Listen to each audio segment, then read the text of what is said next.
வணக்கம் வள்ளல் மீடியா நேயர்களே. அரசியலில் பார்த்தீங்கன்னா எல்லாருமே இவரை கையில் எடுத்தாங்க. இன்னைக்கு தமிழ்நாட்டின் அடையாளமாக எப்போவுமே ஆதி முதல் அந்தம் வரை இருக்கிற இவர் இன்னைக்கு பேசுபொருளாகவும் மாறி ஒரு 3 வாரத்துக்கு மேலே பார்த்தீங்கன்னா எல்லாருடைய வாயிலும் இவருடைய பேர் தான். முருகரை பற்றி மீண்டும் பேச வேண்டிய ஒரு சூழ்நிலைக்கு வந்திருக்கிறோம். இன்னைக்கு பாரி அவர்கிட்ட ஏன் எதற்கு அப்படிங்கிறத கேட்டு தெரிஞ்சுக்கலாம். வணக்கம் பாரி.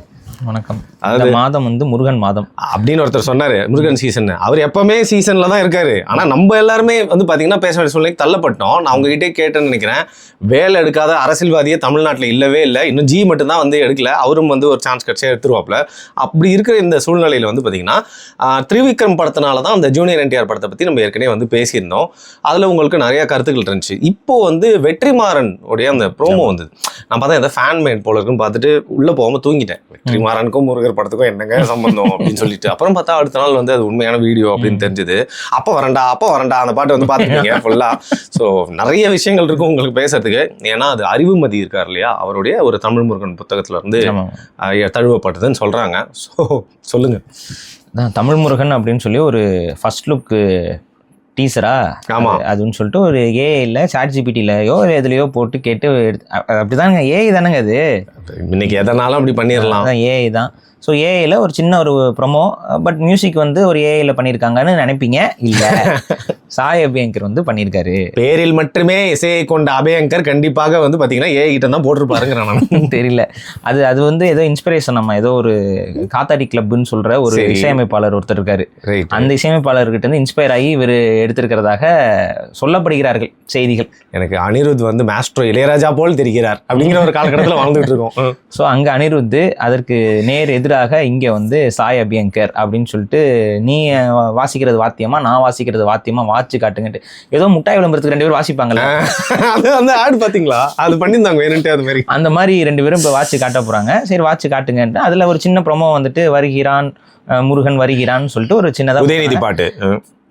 ஆமா, அதுவும் அனைவரும் சாய் அபியங்கர் தான் போட்டிருப்பாப்புல. யாருக்கு தெரியாம போட்டிருக்காரு. ஓடி ஒழிகிறார் அப்படிங்கிற மாதிரி அந்த பாட்டு வரும். அதே மாதிரி இதுவும் ஃபீல் ஆயிருக்கு அப்படியே. ஸோ இது 2ம் போட்டு அந்த ஃபர்ஸ்ட் லுக் டீசர் வெளியிட்டு இருந்தாங்க. சரி, இப்போ அந்த படத்தை பற்றியும் அப்புறம் அது சார்ந்த எக்ஸ்டெண்டட் முருகர் விஷயங்களையும் நம்ம சேர்த்து பேசிடுவோம். இப்போ முதல்ல உங்களுக்கே தெரியும், அந்த வம்சி அவர் ப்ரொடக்ஷனில் திரிவிக்ரம்னு சொல்லி ஒரு டைரக்டரோட இதில் காட் ஆஃப் வார் அப்படிங்கிற பேரில் பேன் இந்தியா மூவியாக முருகன் வடக்கில் பிறந்தார், மத்தியில் ஏதோ ஃபோர்ஜ் பண்ணாங்களாம். அவர் என்ன கத்தியா கடப்பாரியா ஃபோர்ஜ் பண்ணுறதுக்கு ஃபோர்ஜரா. அதுக்கப்புறம் சவுத்தில் வழிபடப்படுறாரு அப்படின்னு சொல்லி அவங்க போட்டு கிளப்பிவிட்டாங்க. முருகன் வடக்கில் பிறந்தாரா என்னப்பா அது அப்படின்னு சொல்லிட்டு ஒரு எதிர்ப்பு தமிழக தரப்புலேருந்து மக்கள் தரப்புலேருந்து தமிழ் கடவுள் முருகன் அப்படின்னு சொல்லி பேச ஆரம்பித்தாங்க. இது தர்க்க ரீதியான வாதங்கள் இதெல்லாம் மாறி மாறி போயிட்டு இருந்துச்சு. நம்ம தமிழ் ஊடகங்கள்லாம் பார்த்தீங்கன்னா தமிழ்நாட்டை சார்ந்த பிராமணர்களையும் வட இந்தியாவை சார்ந்த பிராமணர்களையும் வச்சு பிராமண புராணம் தான் சரி அப்படின்னு சொல்லி பேசிட்டு இருந்தாங்க. இதுதான் தமிழ் ஊடகத்துடைய ஆரம். நானும் பார்க்குறேன், இங்கே இருக்கவரும் பிராமணர், அங்கே இருக்கவரும் பிராமணர். இல்லை, எனக்கு ஒன்று புரியல பாரி. அந்த தவளை கரெக்டாக எல்லாமே அந்த மலைக்கு பின்னாடியும் முன்னாடியும் சத்தம் போடல. அந்த மாதிரி ஒரு குரூப் மட்டும் இந்த விஷயத்துல ஒரே மாதிரியான சத்தம், அதுவும் ஃபுல்லா வன்மத்தோட சத்தம் நம்ம மேல ஒரே இந்தியா பேன் இந்தியா மூவ்மெண்டோட தோற்றுவாயிலே இவங்க தான். பாதரசம் தட்டணும்னு ஒன்று சேர்ந்துட்டாங்களே. தப்புன்னு தமிழ்நாட்டில் அது வரைக்கும் தமிழ் கடவுள் முருகன் சொல்லிட்டு இருப்பாங்க. அடுத்த நிமிஷம் இமயமலையில் பிறந்த ஹிந்தி கடவுள் தான் முருகன்ட்டு போயிடுவாங்க. ஸோ இது இந்த மாதிரி உட்காந்து பேசிக்கிட்டு இருக்கிற கூட்டம் தான். இப்போ அந்த கூட்டத்தை ஆட்களையே உட்கார வச்சு 2 தரப்புலையும் உட்காந்து விவாத மேடைகளையும் வச்சு பண்ணிக்கிட்டு நம்ம தமிழ் ஊடகங்களும் நிறைய கேவலமான வேலைகளை பண்ணி வச்சுருந்தாங்க, பார்த்துருப்பீங்க. அதுக்கு எல்லாத்துக்குமே மறுப்புகள் தமிழ் தேசிய தரப்புல இருந்து இருக்குது. ஸோ இதுதான் விஷயம். இப்போ இங்கே பார்த்தீங்கன்னா இந்த விவாதங்கள் போய்கிட்டு இருக்கிற டைமில் தமிழ்நாட்டில் கொஞ்சம் தமிழ் உணர்வு சார்ந்த ஒரு டைரக்டர் அப்படின்னு நம்ம சொன்னோம்னாவே நம்ம கண்ணு முன்னாடி நிற்கக்கூடியவர் தான் வெற்றிமாறன். அவருக்கு உண்மையாகவே தமிழ் உணர்வு இதெல்லாமே அந்த தமிழ் தேசிய சிந்தனையும் அவருக்கு இருக்குது. அதில் அவர் கொஞ்சம் திராவிட சார்பு நிலை அரசியல் அவர் இருந்தாலும் அவருக்கான தமிழ் உணர்வும் தமிழ் தேசிய சிந்தனையும் இருக்குங்கிறத என்னால் மறுக்க முடியாது. இப்போ அந்த அடிப்படையில் அவர் என்ன பண்ணுறாரு, அதற்கான ஒரு எதிர்வினையை ஆற்றுவது போல அவருக்கு அநேகமாக அந்த சிந்தனை ஒருவேளை முன்னாடியே முருகனை வச்சு எடுக்கணும்னு நினச்சிருந்துருக்கலாம். அப்போ இதுக்கான சூழல் கரெக்டாக அது அமைகிறனால டக்குன்னு அவருக்கு ரொம்ப வேண்டப்பட்ட நடிகராக இருக்கக்கூடிய தனுஷ், நான் சொல்லிடுறேன், நான் எண்டில் நான் வருமா சொல்கிறேன்லாம். ஸோ தனுஷை கூப்பிட்டு இதை பேசியிருப்பாங்க போல். அப்போ நம்மளும் அவங்களே ஏஐ தான் விட்டாங்க. அவங்க மட்டும் எடுத்துலாம் விடல, அவங்களும் ஏஐல தான் விட்டாங்க. நம்மளும் ஒரு ஏஐல விடுவோம், அப்படிதான் ஏஐ தானே விட்டுட்டு போவோம் அப்படின்னு சொல்லிட்டு ஆளாளுக்கு விடுற மாதிரி இவங்களும் சரின்னு சொல்லிட்டு டக்கு டக்குன்னு வேகமாக பண்ணி ஆனால் எந்த கான்டெக்ட்ல பண்ண போறாங்க அப்படிங்கிறதையும் அவங்க ஓரளவுக்கு வெளிப்படுத்திட்டாங்க. இப்போ அவங்க தான் எதுவுமே சொல்லலை. காட் ஆஃப் வார்னா அது என்ன கான்செப்ட்ல என்ன மாதிரி கதை என்ன ஒண்ணுமே சொல்லலை. முருகனுடைய வரலாறே எடுக்க போறீங்களா, முருகனை வச்சு எடுக்க போறீங்களா, இல்ல சில பேர் என்ன சொல்லுவாங்க இப்படி போடுவாங்க ட்ரெய்லரை, கடைசியில பார்த்தா முருகனோட செக்மெண்ட் வந்து ஒரு குட்டி செக்மெண்டா போட்டு டுவேட் பண்ணிட்டு இருப்பாரு. அதாவது இந்த பிரசன்ட் டைம்ல அவதாரம் முருகனோட அவதாரம்ங்கிற மாதிரி எல்லாம் போட்டு நம்ம கருப்பு டெக்னிக் அந்த கான்செப்ட் எல்லாம் போட்டு பண்ணுவாங்க. அந்த மாதிரி பண்றாங்களா என்னெல்லாம் பண்றாங்க. ஆனா 1000 crores பட்ஜெட் அப்படிலாம் அவங்க சொல்லும் பொழுது 1000 crores பட்ஜெட்னா கண்டிப்பா ஃபுல் ஃபிளெஜ்டா அந்த மாதிரி படமா தான் இருக்கணும். பழைய காலத்து அப்படி போற மாதிரி தான் இருக்கும். ஸோ இது என்ன, அதே போல் இவங்க என்ன பண்ண போகிறாங்கங்கிறது நமக்கு முழுமையாக தெரியல. ஸோ இவங்க கதைகள் இதுக்குள்ளே என்ன மாதிரி கோட்பாடுகளை காட்ட போகிறாங்கிறதுலாம் அந்த படங்கள் வெளியே வந்ததுக்கு அப்புறம் தான் அது சரியா தப்பாங்கிறத விவாதிக்க முடியும். ஆனால் இதோடைய இந்த ட்ரெய்லர் அந்த வெளியீட்லேயே அவங்க என்ன பண்ணியிருக்காங்கன்னா தமிழ் முருகன் அப்படின்னு சொல்லிட்டு அந்த டைட்டில் போட்டிருக்காங்க. இந்த டைட்டில் நமக்கு ஏற்புடையதா அப்படின்னு பார்த்தீங்கன்னா முழுமையாக நாம் தமிழ் முருகன் அப்படிங்கிறத நம்ம வரவேற்கிறோம். இந்த டைட்டில் அந்த போஸ்ட் கார்டு அதை நம்ம வரவேற்கிறோம். அதே போல முருகனை வந்து யானை மேல அமர்ந்து இருப்பது போல அந்த யானையும் நம்ம வரவேற்கிறோம். யானை மேல அமர்ந்திருக்கக்கூடிய முருகனுடைய தோற்றத்தையும் வரவேற்கிறோம். ஆனா அந்த நடிகரை மட்டும் நான் வரவேற்கல. தனுஷுக்கு முருகன் கெட்டப்லாம் போட்டீங்கன்னா அது வந்து செட் ஆகும், நீங்க நம்புனீங்கன்னா அது நீங்க நம்பிக்கோங்க. ஆனா உண்மையிலேயே வந்துட்டு அது செட் ஆகாது. டெய்லி 2 வாத்து பிரியாணி சாப்பிட்டு உடம்பு ஏத்தனாலும் நீங்க எதை ஏத்துக்க மாட்டீங்களா? அது உண்மையிலேயே வந்து அது செட் ஆகாது. இதுதான் விஷயம். நான் பல முறை சொல்லியிருக்கேன், சூர்யாவுக்கு அந்த கெட்டப் வந்து பக்காவாக செட் ஆகும். ஏன்னா இப்போ தமிழ் மக்களுடைய மைண்ட் இருக்குல்ல, மனசு, அந்த மனசுல முருகனுக்கு ஒரு இமேஜ் இருக்கும். இப்போ நீங்க கோயிலில் பார்க்கறது கேலண்டர்ல பார்க்கறதுங்கிறத கடந்து தமிழ் மக்கள் ஒவ்வொருத்தருடைய மனதிலும் முருகன் எப்படி இருப்பாருங்கிறதுக்கான ஒரு ஒரு ஒரு கிரே இமேஜ் ஒன்று மைண்ட்ல வச்சிருப்பாங்க.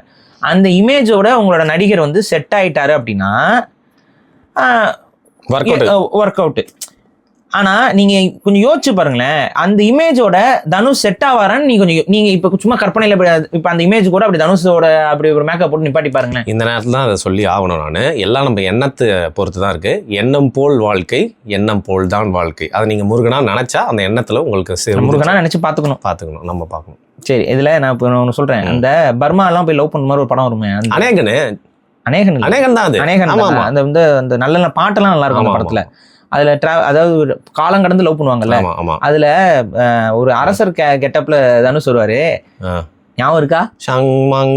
அதாவது எப்படி இருக்கும்னு பாத்தீங்கன்னா, நம்ம மனோபாலா இருக்காருல்ல, அவர் ஒரு இடத்துல வந்து இந்த சைனா கெட்டப்லாம் போட்டு இருப்பாங்க அவருக்கு. அதே பாத்திருக்கீங்களே, நீங்க ஆடியன்ஸும் பாத்திருக்கீங்களே, ரோஜா கடலே உடஞ்சிடாதீங்க ப்ளீஸ் அப்படிங்கிற மாதிரி அப்படின்னு பாத்திருக்கீங்களே. ஸோ அந்த கெட்டப்புக்கும் இந்த கெட்டப்புக்கும் பெருசாலாம் ஒன்றும் வித்தியாசம் இருக்க போறது இல்லை. அதுலேயும் பார்த்தீங்கன்னா முடி இப்படி இருக்கும். முருகனுக்கும் நீங்கள் எப்படி இருந்தாலும் முடியை நீங்கள் விரிச்சு தான் காட்ட போறீங்க. மீசை வைக்கிறீங்களா மீசை வைக்கலீங்களாங்கிறது எனக்கு தெரியலீங்க. ஆனால் கொஞ்சம் யோசிச்சு பாருங்கங்க வெற்றிமாறன் சார், ஏன் உங்களுக்கு தனுஷை பிடிக்கும் தான், நீங்களும் தனுஷும் நண்பர்கள் தான், அதெல்லாம் எனக்கு உடன்பாடு இருக்கு. பட் இந்த கேரக்டர் ஜஸ்டிஃபிகேஷன் ஒன்று இருக்குல்ல, ஏன் இவர் இருக்கக்கூடாதானா? இப்படி லாஜிக் பேசுனீங்கன்னா இருக்கலாம், யார் வேணாலும் நடிக்கலாம், ஏன் நீங்களே கூட நடிக்கலாம், தப்பு கிடையாது. தமிழராக இருக்கக்கூடிய யாரும் நடிக்கலாம். அப்படி பார்த்தா கூட தமிழராக இருக்கக்கூடிய யாரும் நடிக்கலாம், தமிழராக இருக்கக்கூடிய யாரும் நடிக்கலாம். அழுத்தி சொல்றாரு பாரி, சொல்லணும்ல.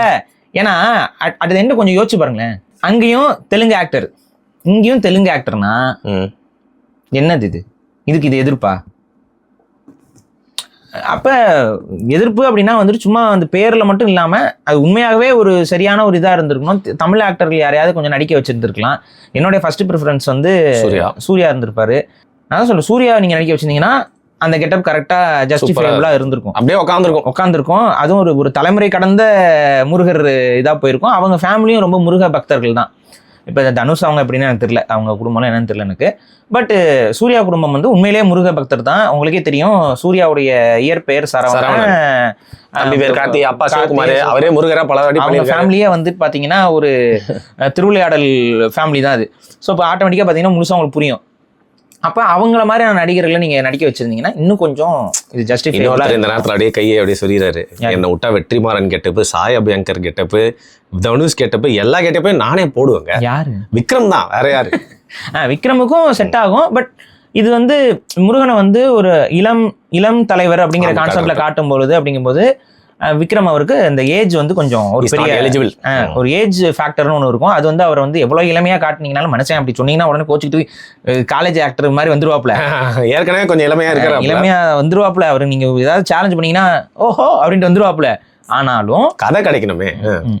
ஸோ இவங்களே பாவம் வந்து ஒரு 65 பக்கம் புக்கு வச்சுக்கிட்டு தான் கதையை எழுதியிருக்காங்க. ஸோ எனக்கு தெரிஞ்சு அதுக்குள்ள வந்து மட்டும் கதை எடுக்க போறது இல்லை. அவங்க அதை வச்சுக்கிட்டு கொஞ்சம் எக்ஸ்ட்ரா கற்பனைகளை வச்சு தான் இந்த படங்கள் அதை பத்தி சொல்லுவீங்கன்னு பார்த்தேன் முழுமையா அந்த புத்தகத்தை பத்தி. அதான் நான் சொல்றேன். ஸோ அந்த புத்தகம் என்ன அப்படின்னு பார்த்தீங்கன்னா தமிழ் கடவுள், அதாவது தமிழ் முருகன் அப்படிங்கிற அந்த புத்தகம் தான். அது வந்து பார்த்தீங்கன்னா அறிவுமதி அப்படிங்கிற ஒருத்தரால் எழுதப்பட்டது. அவரை பொறுத்த வரைக்கும், அறிவுமதியை அவரை பொறுத்த வரைக்கும் என்னன்னா, அவர் தமிழர் தான், தமிழ் தேசிய சிந்தனை கொண்டவர் தான். அதில் வெற்றிமாறன் மாதிரியே லைட்டா அப்படின்னு சொல்றது காரணம் என்னன்னா, லைட்டா கொஞ்சம் திராவிடம், அவர் அந்த திராவிட ஊறுகாய் அப்படி கொஞ்சம் வச்சிருப்பாங்க உள்ள. சரியா? இந்த புக்குலையுமே வந்து நான் என்ன சொல்றேன்னா, அந்த புக்கை வந்து நீங்க ஏற்கலாம். கிட்டத்தட்ட வந்து 95% அந்த புக்கு வந்து தமிழ் சார்ந்து தான் இருக்கும், பிரச்சனை கிடையாது. அங்கங்க அந்த திராவிட கடவுள்னு எழுதியிருப்பாருல, அந்த திராவிட கடவுள் மட்டும் அப்படியே எடுத்து அப்படி குப்பையில போட்டுட்டு அந்த இடத்துல எல்லாம் சப்ஸ்டியூட்டா தமிழ் கடவுள்னு போட்டுக்கிட்டீங்கன்னா கரெக்டா இருக்கும். புக்கோட பேரே வைக்கலாம் தமிழ். ஆமா, இங்க வெளியில புக்குக்கு வந்து பாத்தீங்கன்னா தமிழ் முருகன், ஆனா உள்ள நீங்க போய் பாத்தீங்கன்னா திராவிட கடவுள்னு போயிருப்பாரு. திராவிட முருகன் வச்சுதான் அவனும் பார்க்க மாட்டான். இந்த மாதிரியான நபர்களுக்கு நான் ஒரு விஷயத்த சொல்றேன். உங்களுக்கு உண்மையாகவே மொழிப்பற்று இருக்கு, இனப்பற்று இருக்கு. நீங்க திராவிடம்ங்கிற அந்த எழுத்து சுமக்கிறதுக்கு காரணம் என்னன்னா, பிராமண எதிர்ப்பை வந்து முன்வைக்கிறாங்க அப்படிங்கிற ஒரு கோட்பாட்டு நம்பிக்கையில நீங்க அதை செய்றீங்க. ஆனா உண்மையிலேயே திராவிடம்ங்கிறது தமிழ் வார்த்தை கிடையாது. உண்மையிலேயே திராவிடம் என்பது தமிழ் வார்த்தை கிடையாது. நீங்க எந்த மொழியோடைய ஆதிக்கத்துக்கு எதிராக பேசிக்கிட்டு இருக்கீங்களோ அந்த மொழி வார்த்தை தான் திராவிடம். அது தமிழ் மூலத்திலிருந்து வந்த வார்த்தை அல்ல. அது ஒரு திரிபு வார்த்தை, அது வேற மொழியோடைய வார்த்தை. சான்ஸ்கிரிட்டோடைய ஒரு வார்த்தையை எடுத்துக்கிட்டு அதை வந்து நமக்கான அடையாளம்னு நீங்க சொல்றது, கால்டுவெல் செய்த தவறையே நான் திரும்ப திரும்ப செஞ்சுக்கிட்டு இருப்பேன்னு சொல்றது அடையாள அரசியலுக்கு எடுபடாது. தமிழ்னே சொல்லுங்க. தமிழ்ல இருந்தா திராவிடம் வந்துச்சுன்னா தமிழ்னு மூலத்தை சொல்லுங்க. ஏன்னா நீங்களே சொல்றீங்கல்ல, சங்க காலத்துல இருக்கக்கூடிய முருகனுடைய வழிபாட்டு தான் மருவி இன்னைக்கு இருக்கக்கூடிய முருகனா வந்திருக்கு. அதனால இன்னைக்கு இருக்கிற முருகனா அப்படியே நம்ம எடுத்துக்க முடியாதுங்கிறதுல தானே இந்த புக்கே எழுதிருக்கீங்க. அப்ப அது திராவிடத்துக்கும் பொருந்தும்ல. திராவிடத்தை நீங்க அப்படியே எடுத்துக்க முடியாதுல்ல. இப்போ இந்த திராவிடத்தை ஃபாலோ பண்றதுல 2 தரப்பு இருக்கு. ஒரு தரப்பு என்னன்னு பார்த்தீங்கன்னா, நம்ம உங்களுக்கே தெரியும், வீட்டுக்குள்ள போனோன்னே வேற மொழி பேசக்கூடிய நபர்கள். இவங்க என்ன பண்ணுவாங்கன்னு பார்த்தீங்கன்னா, தமிழர்னு வெளியில சொல்லிக்கிறதுக்கு இவங்களுக்கே ஒரு தயக்கமும் கூச்சமும் இருக்கிறனால அவங்க என்ன பண்ணுவாங்கன்னா, நம்ம யாருமே தமிழர்னு சொல்லிக்க வேணாம், நம்ம எல்லாருமே பொதுவாக ஒரு அடையாளத்துக்குள்ள இருந்துக்குவோம்னு சொல்லி அந்த பொது அடையாளம்ங்கிற கான்செப்ட்ல போற ஒரு குரூப். இன்னொரு குரூப் என்னன்னு பார்த்தீங்கன்னா, வந்து தமிழர்னு சொல்லும் பொழுது தமிழர்னு சொல்லிக்கிட்டு இருக்கக்கூடிய தமிழ் இனத்தை வெறுக்கக்கூடிய சிலரும் இருக்கிறாங்க. அப்ப அவங்கல இருந்து நம்ம வேறுபட்டு ஒரு பகுத்தறிவு அடையாளத்தோட காட்டிக்கிறதுக்கு நம்ம திராவிடர்னு சொல்லிக்குவோம் அப்படின்னு முற்போக்கு இதை வச்சுக்கிட்டு அவங்க ஒரு குரூப் இருக்கும். இவங்களாம் அந்த குரூப், செகண்ட் கேட்டகரி. வெற்றிமாறனும் அந்த குரூப்ல தான் வருவாரு, அறிவுமதியும் அந்த குரூப்ல தான் வருவாரு. இந்த குரூப்புக்கு நான் சொல்றது என்னன்னா, உங்களுடைய தமிழ் உணர்வுக்கு முக்கியத்துவம் கொடுங்க. தமிழ் உணர்வுக்கு முக்கியத்துவம் கொடுத்தீங்கன்னா திராவிடம்ங்கிற அடையாளமே நமக்கு ஒரு இழுக்குங்கிறத நீங்க உணர்ந்துருவீங்க. அது ஒரு இழுக்குங்கிறத நீங்க உணராம அதை ஒரு அரசியல் சார்ந்த பார்வையிலேயே நீங்க எடுத்து வச்சுட்டு இருக்கீங்க. தவறு. இன்னைக்கு நீங்க திராவிடம்னு சொல்லி இந்த பிறமொழியாளர்களுடைய ஆளுகையை நீங்க ஏற்றுக்கொண்டு இருந்தீங்க அப்படின்னா, இந்த பிறமொழியாளர்கள் ஆனதுக்கே காரணம் என்ன தெரியுமா? நீங்க எதெல்லாம் எதிர்க்கிறீங்களோ அதெல்லாம் அவங்க ஏற்றதுனாலதான். சான்ஸ்கிரிட் அவங்க அதை ஏற்றுக்கொண்டதுனாலதான் அவங்க பிறமொழியாளர்களாவே மாறி இருக்கிறாங்க. அவங்களோட வரலாற்றுல இருந்து அதை நீங்க பிரிக்கவே முடியாது.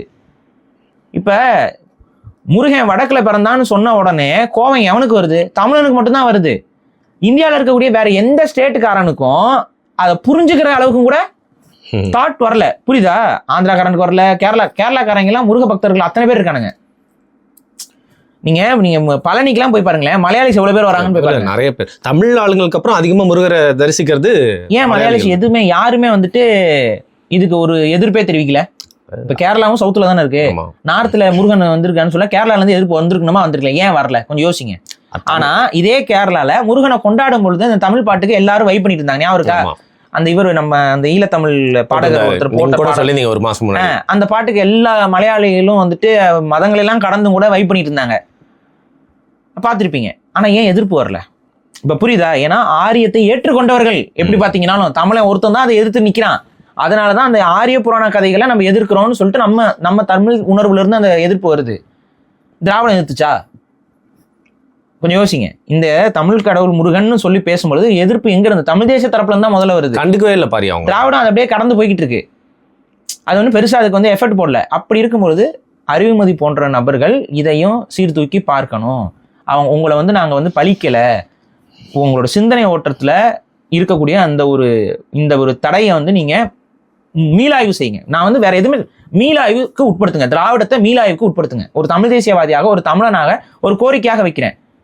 இதெல்லாம் எவ்வளவோ நல்ல விஷயங்கள் நம்ம செஞ்சிருக்கிறோம். ஆனா அங்க திராவிடம்னு ஒரு அந்த குப்பையை கொண்டு வந்து உள்ள வைக்கிறதுனால அது தமிழில் இருந்து அந்நியப்பட்டு கிடக்கு.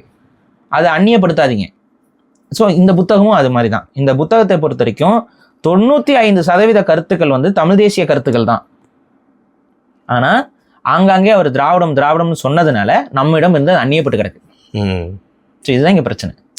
ஸோ இந்த புக்கோட விமர்சனம்ங்கிறது அதுதான். மற்றபடி அந்த புக்கு வந்து பார்த்தீங்கன்னா பல ஆய்வாளர்களுடைய கருத்துக்களும் மேற்கோளாக காட்டப்பட்டு தான் அந்த புத்தகம் என்பது எழுதப்பட்டிருக்கும். ஒரு சிறிய புத்தகம் தான். தேவைப்படுறவங்க ஆன்லைனில் கூட அது அவைலபிளாக இருக்கும். நீங்கள் சும்மா நெட்டில் கூகுளில் தேடினீங்கன்னாவே கிடைக்குது, நீங்கள் படிச்சுக்கலாம். அதில் வந்து பார்த்தீங்கன்னா அவர் என்ன சொல்லியிருப்பாருன்னு பார்த்தீங்கன்னா, சங்க இலக்கியங்களில் முருகன் எத்தனை முறை குறிப்பிடப்பட்டிருக்கிறார், எந்தெந்த மன்னர்களோட எல்லாம் முருகன் வந்து ஒப்பீடுகள் என்னென்ன மாதிரியான ஒப்பீடுகள்லாம் இருக்குது. அது ஒரு மன்னரோட வீரத்தை பற்றி புகழும் பொழுது முருகனோட ஒப்பிடுவாங்க. மன்னனுடைய வந்து அழகுத்தன்மையை வந்து பேசும் பொழுதும் வந்து ஒரு தலைவனை பற்றி ஒரு பாடல் வருதுன்னா தலைவனோட அழகுத்தன்மையோ அந்த கொற்றத்தையோ சொல்லும் பொழுது முருகனோட ஒப்பிட்டு சொல்றது. அதே போல ஒரு அரசனுடைய வீரத்தையும் அந்த படை நடத்தக்கூடிய தன்மையும் புகழ்ந்து சொல்லும் பொழுது முருகன் சொல்றது. இந்த மாதிரி வந்து கிட்டத்தட்ட அவர் என்ன சொல்லியிருப்பாருன்னா ஒரு 33 மன்னர்களை வந்து முருகனோடு வந்து கம்பேர் பண்ணி காட்டியிருக்காங்கன்னு அந்த புக்ல ஆதாரங்களோட காட்டியிருப்பாரு. அது போக முருகனுடைய வழிபாட்டு முறைகள் வந்து என்னென்ன வாரியாகலாம் இருந்தது, அது சங்க இலக்கியங்களில் எவ்வாறெல்லாம் குறிப்பிடப்பட்டிருக்குங்கிறது எல்லாத்தையும் அவர் அந்த மூலச்சான்றுகளை எடுத்து காட்டியிருப்பாரு.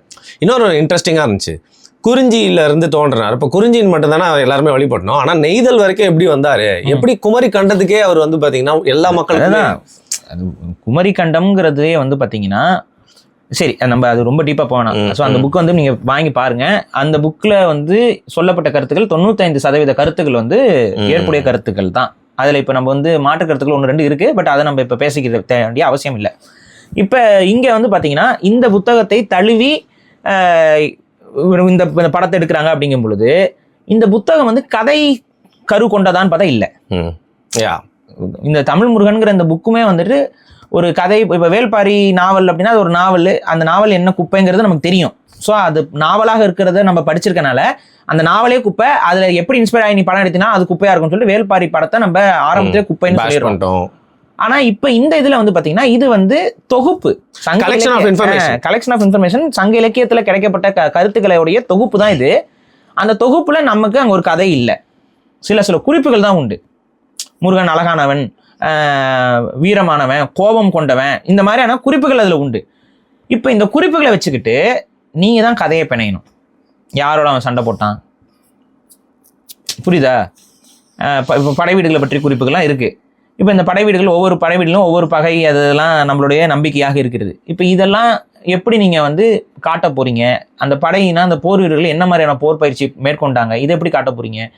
என்ன மாதிரியான வியூகங்களில் இந்த போரில் வந்து வெற்றி கொண்டார்கள், இதை எப்படி காட்ட போறீங்க? இது எல்லாமே முழுமையான டைரக்டரோட கற்பனைக்கு தான் உட்படுத்தப்பட போகிறது. புரியுதா? அடுத்து முருகனுடைய மனைவி என்று கருதப்படக்கூடிய வள்ளி, இந்த வள்ளியே வந்து இப்போ நீங்கள் அவருடைய புத்தகத்திலே பார்த்தீங்கன்னா சங்க இலக்கியங்களை வந்து வள்ளியை வந்து திருமணம் செய்த மாதிரியும் கதைகள் உண்டு. ஆனால் வள்ளிங்கிறது வந்து குறவர் குடியில் தோன்றிய பெண்கள் வந்து அதாவது முருகு புணர்ந்துன்னு சொல்லி அந்த பாடல் வரும். அந்த முருகனை வந்து உடம்புக்குள்ள வாங்கி குறி சொல்ற பெண்களும் வள்ளி.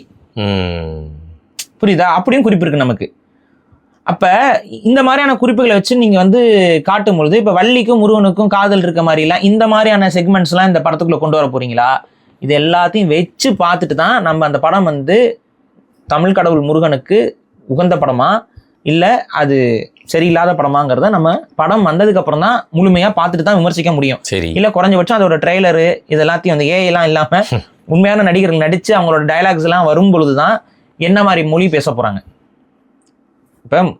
இப்ப முருகன் வந்து தமிழ் மொழியில இது நம்ம தமிழ் மொழியை தூக்கி பிடிச்சவருங்கிறது நம்பிக்கையிலையும் இருக்கு, பிற்கால நம்பிக்கையிலையும் சைவ மத சித்தாந்த நம்பிக்கையிலையும் அது அதிகமா வருது. சங்க காலத்திலையுமே வந்து தமிழோட ஒப்பிட்டு வந்து முருகனை வந்து புகழ்ற பழக்கம் என்பது தமிழர்கள்ட்ட இருக்கு. அப்ப அந்த முருகனுடைய தமிழ் என்னவாக இருக்கும்னு நம்ம மனசுல ஒன்று வச்சிருப்போம்ல. இப்ப அது வந்து சரியா டெலிவரி ஆகணும்.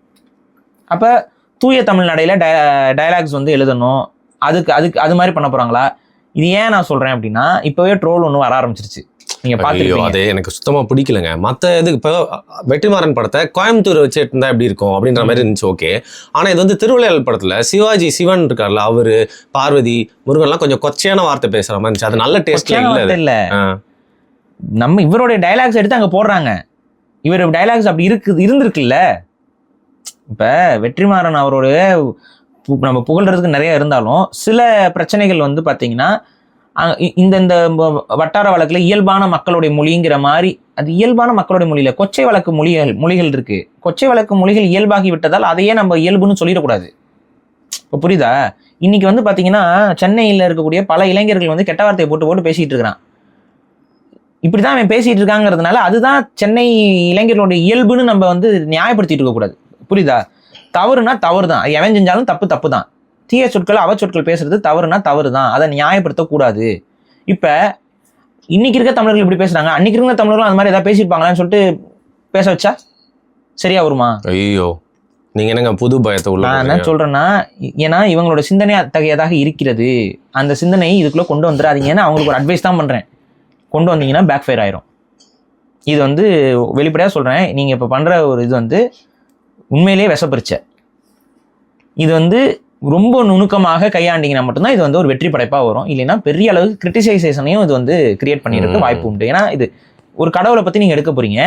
அதுவும் தமிழ்நாட்டில் இருக்கவனே பெரும்பான்மையானவர்களுக்கு அந்த புரிதல்லாம் இன்னும் கிடையாது. தமிழ் தேசிய பார்வையில் முருகன் எப்படி அணுகணுங்கிற புரிதல்லாம் இன்னும் நிறைய பேருக்கே கிடையாது. தமிழ் தேசியவாதிகளுக்கே கிடையாது. நான் சொல்றேன், தமிழ் தேசியம் பேசுகிற பலருக்குமே இப்போ நம்மளோட காணொலியெல்லாம் வந்துட்டு பார்த்தீங்கன்னா சிலர்லாம் எடுத்து போட்டு இப்படி நீங்கள் பார்க்க முடியும், அப்படி பார்க்க முடியும்னு சொல்லி வெட்டி ஒட்டிலாம் போட்டுட்டு இருக்காங்கல்ல. இப்போ அவங்களுக்கே அந்த புரிதல்லாம் கிடையாது. அந்த புரிதல் கிடையாது. அதனாலதான் அவங்களுக்கு வந்து எதை எப்படி அணுகணும்னு தெரியல. இப்ப இதையும் அவ்வாறு தான் பார்ப்பாங்க.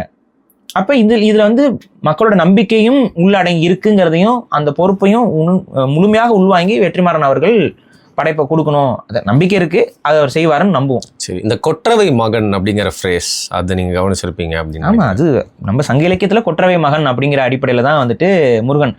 ஆனா இது நம்ம எப்படி பார்க்குறோம் அப்படின்னா, கொற்றவைக்கு ரியலாவே ஒரு மகன் பிறந்து அந்த மகன் தான் வந்து அப்ப கொற்றவைங்கிறவங்களும் வந்துட்டு ஒரு அம்மா ஒருத்தங்க இருந்தாங்க, அவங்க சொல்லிதான் எல்லாம் செஞ்சாங்க அப்படிங்கிற மாதிரி புரிஞ்சுக்கிற பழக்கம் இருக்கு நம்ம ஊர்ல. அது அப்படி இல்லை. இப்ப அதே போல தவ்வை அப்படின்னாலும் தவ்வைன்னு ஒருத்தவங்க வாழ்ந்தாங்க அப்படிங்கிறதும் இல்லை. இது வந்து எப்படின்னா தத்துவ கடவுள்கள், புரியுதுங்களா? இப்போ தமிழர்கள் வந்து பெண் கடவுள்களை வந்து உயர்த்தி ஆரம்ப காலகட்டத்திலேருந்தே வழிபட தொடங்கிட்டோம். அதுக்கான பேசிக் உளவியல் எங்கிருந்து வருதுன்னு பார்த்தீங்கன்னா, இந்த தத்துவ கடவுள் வந்ததுக்கு அப்புறம் தான் இவைகள்லாம். தத்துவ கடவுளுக்கு முன்னாடி இல்லை, அதுக்கு முன்னாடி நடுகள் மட்டும்தான். அதாவது எப்படின்னா, இங்க பாருங்க, ஆரம்ப கால மனிதன் வாழ்றான். இது வந்து இது நம்ம சேனல்ல புதுசாக பார்க்குற நிறைய பேருக்கு இந்த புரிதல் இல்லாதனால குழம்பிக்கிட்டு இருக்காங்க. ஸோ அதுக்கான ஒரு சின்ன இன்ட்ரோடக்ஷன் நான் கொடுத்துட்டேன்னா இதுக்கான பேசிக் தெரிஞ்சிடும்.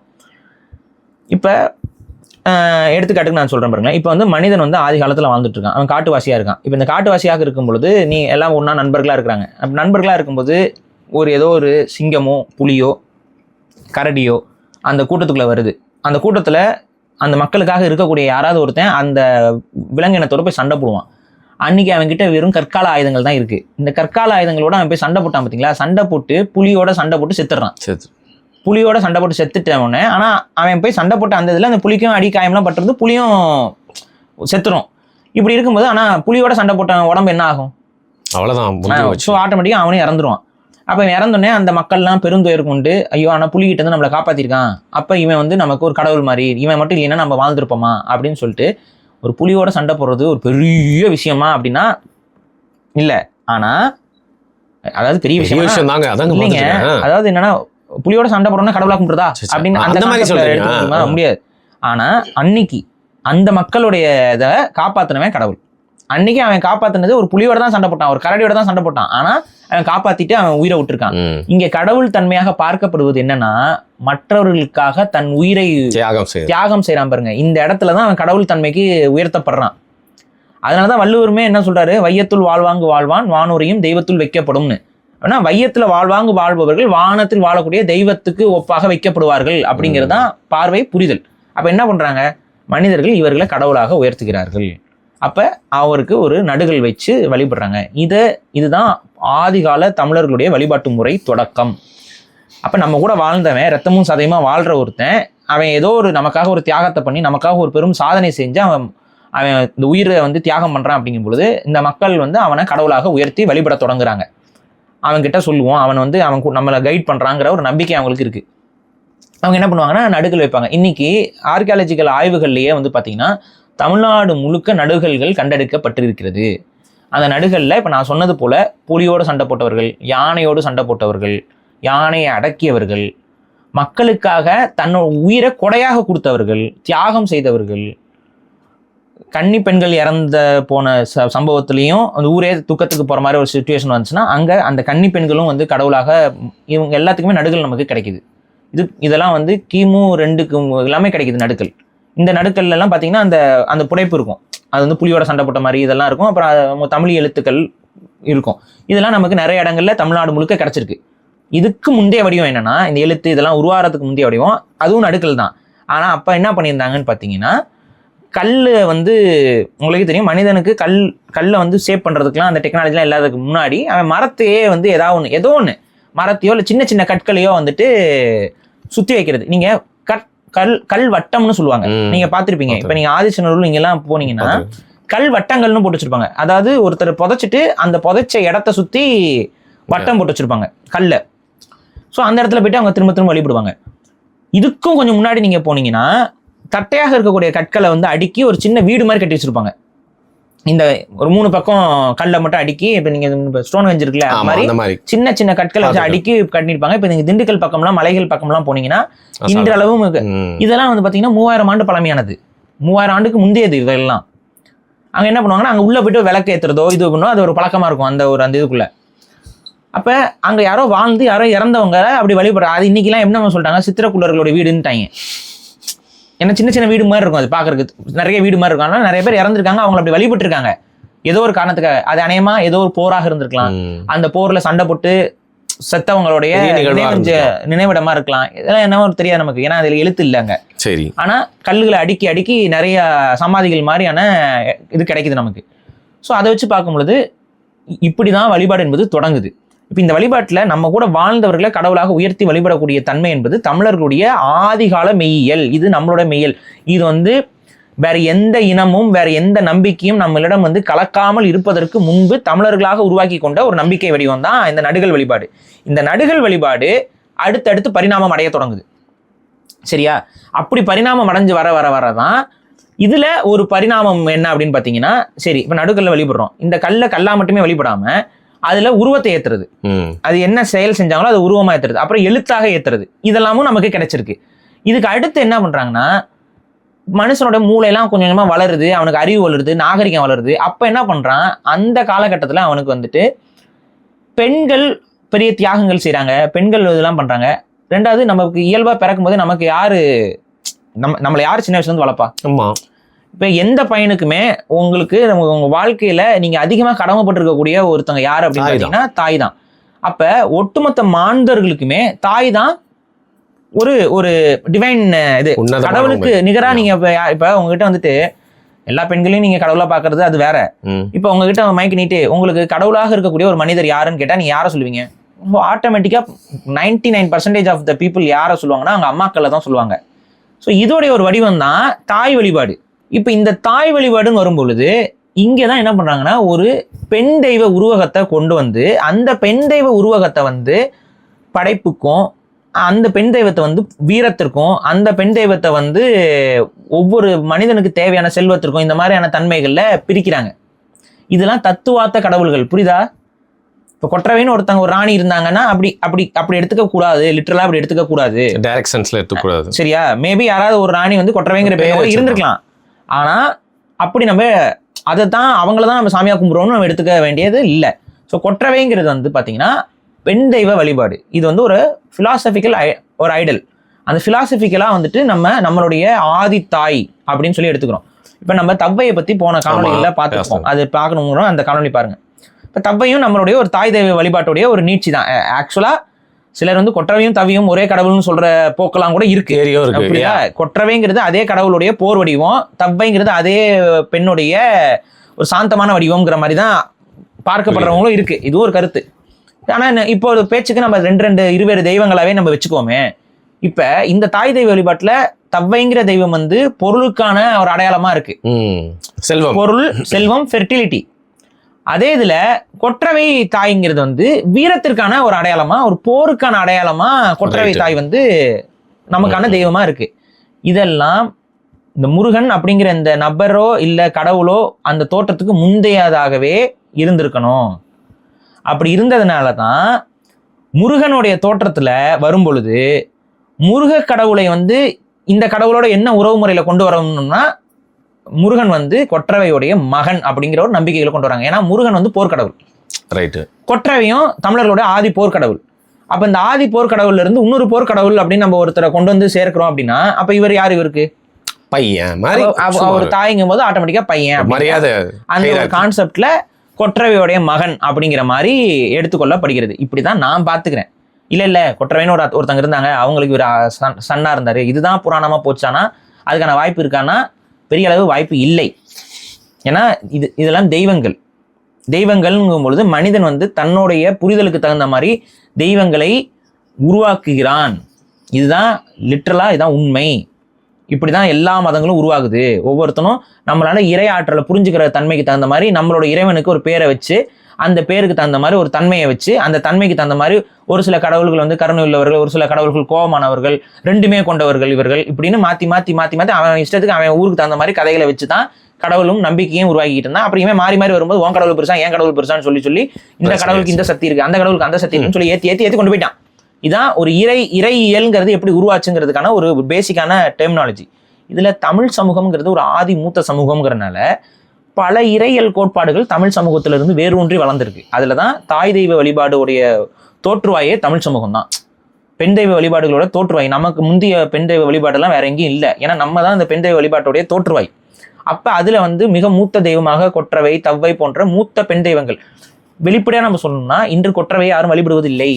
வழக்கம் போச்சு இல்ல.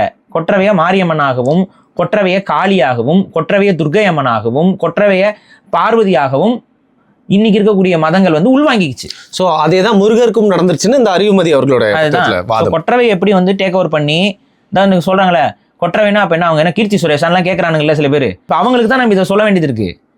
அந்த கொற்றவைங்கிற தன்மையிலிருந்து கொற்றவையை வந்து அப்படியே வெவ்வேறு கடவுளோட தன்மையோட சேர்த்து பிணைஞ்சு இன்னைக்கு ஒரே கொற்றவை தெய்வம் தான். நீங்க பாருங்க, கொற்றவை தெய்வம் ஒண்ணுதான். அந்த கொற்றவை தெய்வத்தை காளி யாரு? அவங்க தனி. துர்கா அவங்களும் தனி. துர்காவுக்கு ஒரு கதை வச்சிருப்பான், காளிக்கு ஒரு கதை வச்சிருப்பான், பார்வதிக்கு ஒரு கதை வச்சிருப்பான். கடைசியில கேட்டா எல்லாம் பார்வதியோட அம்சம்ன்றான், சக்தி. ஆனா ஆக்சுவலா என்னன்னா எல்லாமே கொற்றவை தான் முதன்மை. நீங்க கொற்றவைக்கு தான் வந்துட்டு ஆதாரங்களை நீங்க முன்னாடி காட்ட முடியும், பார்வதிக்கு கிடையாது. அப்ப ஏதாவது ஒரு கோவிலாவது இருக்கணும்ல பாரி. அந்த அதே கோயில்களை தாங்க அப்படியே மாத்துறாங்க. ஃபார் எக்ஸாம்பிள் இன்னொன்னு பாரு, புரிஞ்சுக்கோங்க. கற்கோயில்கள் தமிழ்நாட்டில் கட்டப்பட்ட நூற்றாண்டு எதுன்னு நினைக்கிறீங்க? பல்லவர் காலத்துக்கு பின்னாடி தான். அதுக்கு முன்னாடி வந்து செங்கல் கோயில்கள் தான், கல்லுல கோயில் கட்டல. இந்த ஆர்கிடெக்சர் பல்லவர்கள் தான் வந்து ஃபர்ஸ்ட் இன்ட்ரோடியூஸ். பல்லவர்கள் காலகட்டத்துல தான் கற்கோயில்கள் கட்டப்படுகிறது. அதை பார்த்து சோழர்களும் அதே மாதிரி கட்டுறாங்க, பாண்டியர்கள் எல்லாம். அதுக்கப்புறம் தான் கற்கோயில் கான்செப்ட்ங்கிறது நமக்கு பல்லவர் காலகட்டத்துல தான் கிடைச்சிருக்கு. அதுக்கு முன்னாடி நமக்கு கற்கோயில்கள் கிடைக்கல. இப்ப நீங்க சமீபத்துல வந்துட்டு நம்ம இந்த இதுக்கு பக்கத்துல வந்து முருகன் கோயில் கண்டெடுத்தாங்கல்ல, மகாபலிபுரம் பக்கத்துல கல்வேல் இருக்குமே, அங்க வந்து முருகனுடைய கோயில் வந்து கண்டெடுத்தாங்க. இந்த முருகன் கோயில் தான் இந்தியாவிலே மிக பழமையான முருகன் கோயில். இது வரைக்கும் கண்டறியப்பட்ட முருகன் கோயிலேயே மிக மிக மிக பழமையான முருகன் கோயில் வந்து 2ஆம் நூற்றாண்டு முருகன் கோயில் வந்து இதுதான். இது 2ஆம் நூற்றாண்டு முருகன் கோயில்னு நம்ம சொல்றோம்ல. ஆனா இந்த முருகன் கோயில்ல பல்லவர் காலகட்ட கற்கட்டிடமும் இருக்கு, கல்லால் செய்த கட்டிடமும் இருக்கு, பல்லவர் காலத்துக்கு முந்தைய செங்கல் கட்டிடமும் இருக்கு. அதாவது பார்க்கலாமா? இருக்கு. நம்ம ஒரு நாள் நம்ம பிளான் பண்ணி நம்ம போயிட்டு அதுக்கு அங்க ஒரு vlog பண்ணலாம். நம்ம சொல்லியிருக்கேன், நானே அதுக்கு தான் ஐடியா பண்ணிட்டு இருக்கேன். அந்த வேலையும் உடைச்சிட்டாங்க. கல்வேலையா? என்னங்க சொல்றீங்க? உடைச்சு அதெல்லாம் நம்ம எல்லாம் பெருசே படுத்தல. நம்ம ஆக்சுவலா எப்ப கோவப்பட்டிருக்கணும்? இருக்கிறதுலே மிக பழமையான முருகன் கோயில்னு சொல்லி தமிழக ஆர்கியாலஜிக்கல் டிபார்ட்மெண்ட் ஒரு சான்றிதழோட ஒரு கோயிலை வந்து வெளியில கொண்டு வந்திருக்காங்க. ஆனா அதை பாதுகாக்க வேண்டிய பொறுப்பு யாருக்கு இருக்கு? அரசாங்கம், தமிழக அரசாங்கத்திற்கு. ஆனா தமிழக அரசாங்கம் அதை எந்த அளவுக்கு லட்சணத்துக்கு பாதுகாச்சுன்னா 2013ஆம் ஆண்டு அந்த கோயிலுடைய மிக மிக மிக பழமையான கல்லால் செய்யப்பட்ட வேலை யாரோ கைதும் கூட நடந்த மாதிரி எனக்கு தெரியல, யாரோ ஒருத்தன் உடைச்சிட்டான். அந்த வேலை 2ஆ உடைச்சிட்டாங்க. புரியுதா? இந்த புத்தகத்துல அதோட போட்டோ இருக்கு. இந்த போட்டோ இருக்கும். அதுக்கப்புறம் உடஞ்சிருச்சு. அதுக்கப்புறம் திரும்ப கவர்மெண்ட் போயிட்டு சிமெண்ட்டையோ இதையோ போட்டு பேட்ச் ஒர்க் பண்ணி இப்போ அப்படி ஒன்றா தான் இருக்கும். ஆனால் நீங்கள் பார்த்தீங்கன்னா ஒட்ட வச்சிருப்பாங்க, அது உடச்சிட்டாங்க. அப்போ இதுதான் எச்சத்தனம். இந்த எச்சத்தனம் பண்ணுறவங்கள கரெக்டாக இதுதான் பாதுகாப்பு கொடுக்கணும். இந்த அந்த மாதிரி ஒரு கோயில் மீட் எடுக்கிறாங்கன்னா அதை பாதுகாப்பு கொடுக்கணும். ஏன் அன்னைக்கு எந்த சங்கியும் பொங்கலை? அன்னைக்கும் பொங்குனது தமிழர்கள் தான். ஆனால் பெரிய அளவுக்கு ஏழை சொல் அம்பலம் ஏறாதுங்கிற அளவுக்கு அது ஒன்றும் பெரிய விஷயமாவே பார்க்கப்படலை. அந்த கோயிலில் அந்த வேலை போய் உடைச்சாங்க. இதுதான் நான் சொல்லேன், தமிழர்களுடைய ஆதிமையில் வெளியில் வரக்கூடாதுன்னு பல பேருக்கு இங்கே வைத்தறிச்சல். இப்போ அந்த கோயில்லையும் வந்து பார்த்தீங்கன்னா கற்கால கோயில் இருந்திருக்கு. அந்த கற்கால கோயில் வந்து பல்லவர் காலத்தில் கட்டப்பட்ட கோயில். ஆனால் அந்த கற்கால கோயில் எதில் கட்டப்பட்டிருந்துச்சுன்னா அதற்கு முந்தைய காலகட்ட ஒரு செங்கல் கோயிலோடைய இதை வச்சு கட்டப்பட்டிருக்கு. புரியுதா? அது முருகன் கோயில் எதை வச்சு நம்ம கண்டுபிடிக்கணும்? கல்லால் செய்யப்பட்ட ஒரு வேல் என்பது அங்கே இருந்திருக்கு. அதை வச்சு நம்ம முருகன் ஆலயம் நம்ம அதை கண்டுபிடிச்சிடும். ஸோ இதுதான் வந்துட்டு மிக மிக பழமையான ஒரு முருகன் கோயில் தமிழ்நாட்டில் இது வரைக்கும் கண்டறியப்பட்டதில்லை. இனிமேல் ஆர்காலஜிக்கல் இதில் மேபி வெவ்வேறு இடங்களில் கண்டுபிடிக்கலாம். ஆனால் கண்டறியப்பட்டதில் இருக்குது. இதுதான் இந்தியாவிலே மிக பழமையான முருகன் கோயில். இப்படியா சொன்னால் இதுதான் உலகத்திலே மிக பழமையான முருகன் கோயில். இப்போ இதுக்கு நமக்கு நேரடியான சான்றிதழ் இருக்குது, ஆர்கியாலஜிக்கல் எவிடன்ஸ் இருக்குது. இந்த நேரத்தில் இந்த காலகட்டத்தில் அங்கே வழிபாடு இருந்துச்சானா இல்லை. முருக வழிபாடு இந்த அளவுக்கு பழமையான முருக வழிபாடு உங்ககிட்ட இருக்கா அப்படின்னா அதுக்கு என்ன ஆதாரம் வச்சிருக்கீங்க, ஆர்கியாலஜிக்கல் எவிடன்ஸ் வச்சிருக்கீங்கன்னா அவங்ககிட்ட கிடையாது. அவங்களுடைய முருகனுடைய வழிபாட்டு மரபெல்லாம் வந்து எப்போ இருந்து வருதுன்னு பார்த்தீங்கன்னா அவங்களும் வந்து பார்த்தீங்கன்னா 5ஆம் நூற்றாண்டு 6ஆம் நூற்றாண்டுல அங்கே கிடைக்குது. வட இந்தியாவில் சிலைகள் இருக்குது. 5ஆம் நூற்றாண்டு 6ஆம் நூற்றாண்டு 2ஆம் நூற்றாண்டில் கிடைச்சதா? தமிழ்நாட்டில் தான் கிடைச்சிருக்கு. அப்போ முருகனுடைய ஆரிஜின் வந்து சவுத்து. தமிழர்களுடைய வழிபாடு, அந்த தமிழர்களுடைய வழிபாடு அப்படியே உலகம் முழுக்க பரவி போயிருக்கு. இதுதானே கரெக்டான, இதுதானே சரியான விஷயம். அப்போ இங்கே எப்படி நம்ம இங்கே பார்க்குறோன்னா, சரி அப்போ முருகன் உண்மையிலேயே வந்து முருகன் யாரு அப்படிங்கிற இந்த கேள்விகளும் நம்மக்கிட்ட அதிகமாகவே வந்துக்கிட்டே தான் இருக்குது. இப்போ நம்ம போன வீடியோவில் ஒரு சில தரவுகள் கொடுத்துருந்தோம். அதுக்கப்புறம் இந்த மாதிரி சில பேர்லாம் வந்து கலாச்சிக்கிட்டு முருகன் வந்து இந்த கதைகள், இந்த கற்பனை கதைகளின் அடிப்படையில் தானா, இந்த கற்பனை கதைகள்லாம் கற்பனைங்கிறது உனக்கும் தெரியும், எனக்கும் தெரியும், எல்லாருக்கும் தெரியும். அது இல்லைன்னு யாருமே மறுக்க முடியாது. ஆனால் இயல்பாகவே கடவுளுடைய உருவாக்கம்ங்கிறது அந்த கற்பனைக்குள்ள இல்லை. உடனே என்ன சொல்லுவாங்கன்னா, கிறிஸ்துவ பைபிளை நீ ஏற்றுக்கிறியே, அப்ரஹாமிக் மதங்களை ஏற்றுக்கிறியேன்னு. அப்ரஹாமிக் மதங்களும் கிறிஸ்தவ மதங்களும் எந்த அளவுக்கு புருடான்ஸ் கதைகளை சொல்லுதோ அதே கதை தானே நீயும் சொல்லிட்டு இருக்க. ஏன் நான் சொல்றேன் பாருங்க, இந்த இந்து மத புராணங்களும் அப்ரஹாமிக் மதங்களை பார்த்து வந்தவை தான் இன்ஸ்பயர்டு. ஏன்னா இந்த புராணங்களை சொன்னவனும் அங்கிருந்து வந்தவங்க. சரியா? அங்கிருந்து வந்தனால அங்க என்ன கதைகள் சொல்லப்பட்டு இருந்தோ அந்த கதையை கொண்டு வந்து இங்க இருக்க கதையோட கலந்தான். அதனால தான் கர்ணனையும் ஆத்துல தள்ளி விடுவாங்க, மோசத்திலையும் ஆத்துல தள்ளி விடுவாங்க, கடல் பொழக்கிறது ராமாயணத்திலையும் வரும். அங்க நீங்க வெள்ளம், அதாங்க கடல், அப்புறம் வெள்ளம், இந்த எல்லா கதைகளும் அப்ரஹாமிக் கதைகள் தானே. இந்த அப்ரஹாமிக் கதைகளை யார் கொண்டு வந்து இங்க உள்ள கொண்டு வந்து போட்டது? நீ சொல்லு.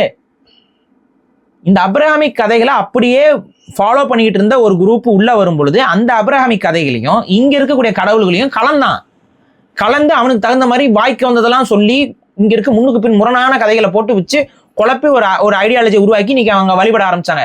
அந்த மதம் இன்னைக்கு எல்லா பக்கமும் பரவிடுச்சு. அப்படி கலந்து உருவாக்கப்பட்ட மதம். அதனாலதான் சொல்றேன், கடவுள் எல்லாம் தமிழர்களுடையது, கதைகள் எல்லாம் அவளோடது, கதையெல்லாம் அவங்களோடது. அப்ப இந்த கதைகளை நம்ம புறந்தள்ளணும், கடவுளை புறந்தள்ள சொல்லல. புரியுதா? முருகனை தூக்கி போடுன்னு சொல்லல யாருங்க. முருகனை நீ வழிபடு, ஆனா கதைகளை ஓரம் கட்டு. கதைகள் பொய்கள், இந்த பொய்களை நம்பாத. முருகனை நீ வழிபடு. என்னமோ முருகனை உடனே மனிதனாக்கிடுறாங்க, மனுஷனாக்கி அவர் வழிபாட்டுக்குரியவர் இல்லைன்னு ஆக்கிடுறாங்க இவங்க. எங்களுடைய மரபே மனிதனை வழிபடுவது தானே, எனக்காக வாழ்ந்தவனை வழிபடுவது தானே.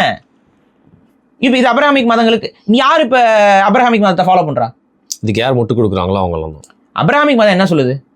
மனிதனாக பிறந்தவரை வணங்காதேங்கும். கரெக்டா? Worship the creator, not the creation. இப்போ இஸ்லாமியர்கள்ட்ட கேட்டிங்கன்னா மனிதனாக பிறந்தவரை வணங்காதேங்கும். இது அப்ரஹாமிக் மதம். இப்போ நீ என்ன சொல்ற? இவங்கெல்லாம் மனுஷனா பிறக்கல அப்படின்னு சொல்ற. இப்போ அப்ரஹாமிக் மதங்கள் கடவுளுக்கு ஏதாவது உருவம் கொடுத்து வச்சிருக்கா? இல்லை. நீ என்ன கொடுத்து வச்சிருக்க? ஏன் மனித ரூபம் கொடுத்துருக்க? இவ்வளோதானே விஷயம். நீதான் ஏன் அப்ரஹாமிக் மதத்தோட கருத்துக்களை பேசிக்கிட்டு இருக்க? நாங்க கிடையாது. நாங்க எங்களோட முன்னோர்களை வழிபட்டவர்கள் தான். சிவனும் சரி, முருகனும் சரி, நாங்க வழிபடக்கூடிய ஒவ்வொரு கடவுளும் எங்களுடைய முன்னோர்கள், இல்லைன்னா தத்துவார்த்த உருவங்கள். தத்துவங்களை உருவங்களாக மாற்றி நாங்கள் வழிபட்டிருக்கோம். ஏன்னா அந்த தத்துவத்தை கடத்துறதுக்கு ரொம்ப எளிய முறையில் எல்லாருக்கும் புரியணுங்கிற மாதிரி தத்துவங்களை கொண்டு போகிறதுக்கு நாங்கள் அப்படியும் ஒரு வழிபாடு இருந்துச்சு.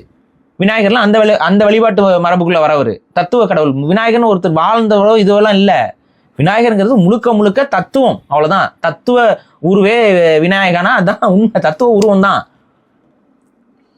ஸோ இப்போ வாழ்ந்த மனிதர்கள், வாழ்ந்த கடவுளாக, கடவுள்னா ஒருவன் தன்னை கடந்து உள்ள செல்றவன், கடந்து தன்னை இந்த மெய்ஞானம் அடைந்தவன், இவனுங்களை தான் கடவுள்னு நம்ம கும்பிட்றோம். அப்போ இந்த கடவுள் நிலை அடைஞ்ச ஒருவரை நம்ம வழிபடும் பொழுது அவருடைய தன்மைக்கு தகுந்த மாதிரி அவருடைய உருவத்திலையும் நம்ம பல தத்துவங்களை ஏற்றணும். தத்துவங்களை வந்து அவங்களுடைய உருவங்களில் ஏற்றணும். அப்படி ஏற்றுனது தான் இந்த மயில் கொடி, இந்த சேவர் கொடி, மயில் வாகனம், இதெல்லாம் வந்து நம்ம அவங்க சொன்ன சில விஷயங்களை, அவங்க செஞ்ச செயல்பாடுகளை காலத்துக்கு ஞாபகம் வச்சுக்கிறதுக்கு அந்த உருவங்களாக உருவகிச்சு நம்ம அவங்கக்கிட்ட ஒப்படைச்சோம். இதுக்கு பின்னாடி ஒவ்வொன்றுக்கு பின்னாடி ஒவ்வொரு காரியங்கள் உண்டு. கால ஓட்டத்தில் கரைஞ்சி காணாமல் போயிருக்கு. அப்போ முருகனை பற்றி நம்ம இன்னும் கொஞ்சம் முழுமையாக தெரிஞ்சுக்கணும் அப்படின்னா, இப்போ முருகன் வந்து நம்ம இப்போ ஒரு வெற்றிமாறன் இவங்கெல்லாம் வந்து படம் எடுக்கிறாங்க. இதில் இவங்க என்ன சொல்லுவாங்க அப்படின்னா, மேக்சிமம் முருகன் வந்து வாழ்ந்த அரசர் அப்படின்னு சொல்லி கொண்டு போவாங்க. இதை நான் முழுமையாக ஏற்கிறேன் அப்படின்னா இல்லை. முருகன் வந்து அரசராகவும் இருந்தார். அரசராக இருந்த எல்லாரையும் நம்ம சாமியாக கும்பிட்றது இல்லை. இப்போ புரியுதா?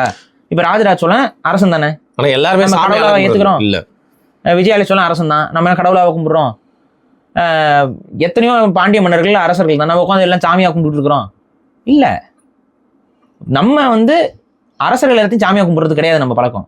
அந்த அரசர்களாக இருந்தவர்கள் ஏதோ வேற ஒரு நல்ல விஷயங்களை செஞ்சுருக்காங்கும் போது அவங்க வந்து இறைவனோடு ஒப்பிட்டு நம்ம அப்படியே இறைவனாக மாற்றி வழிபட தொடங்கியிருக்கோம்.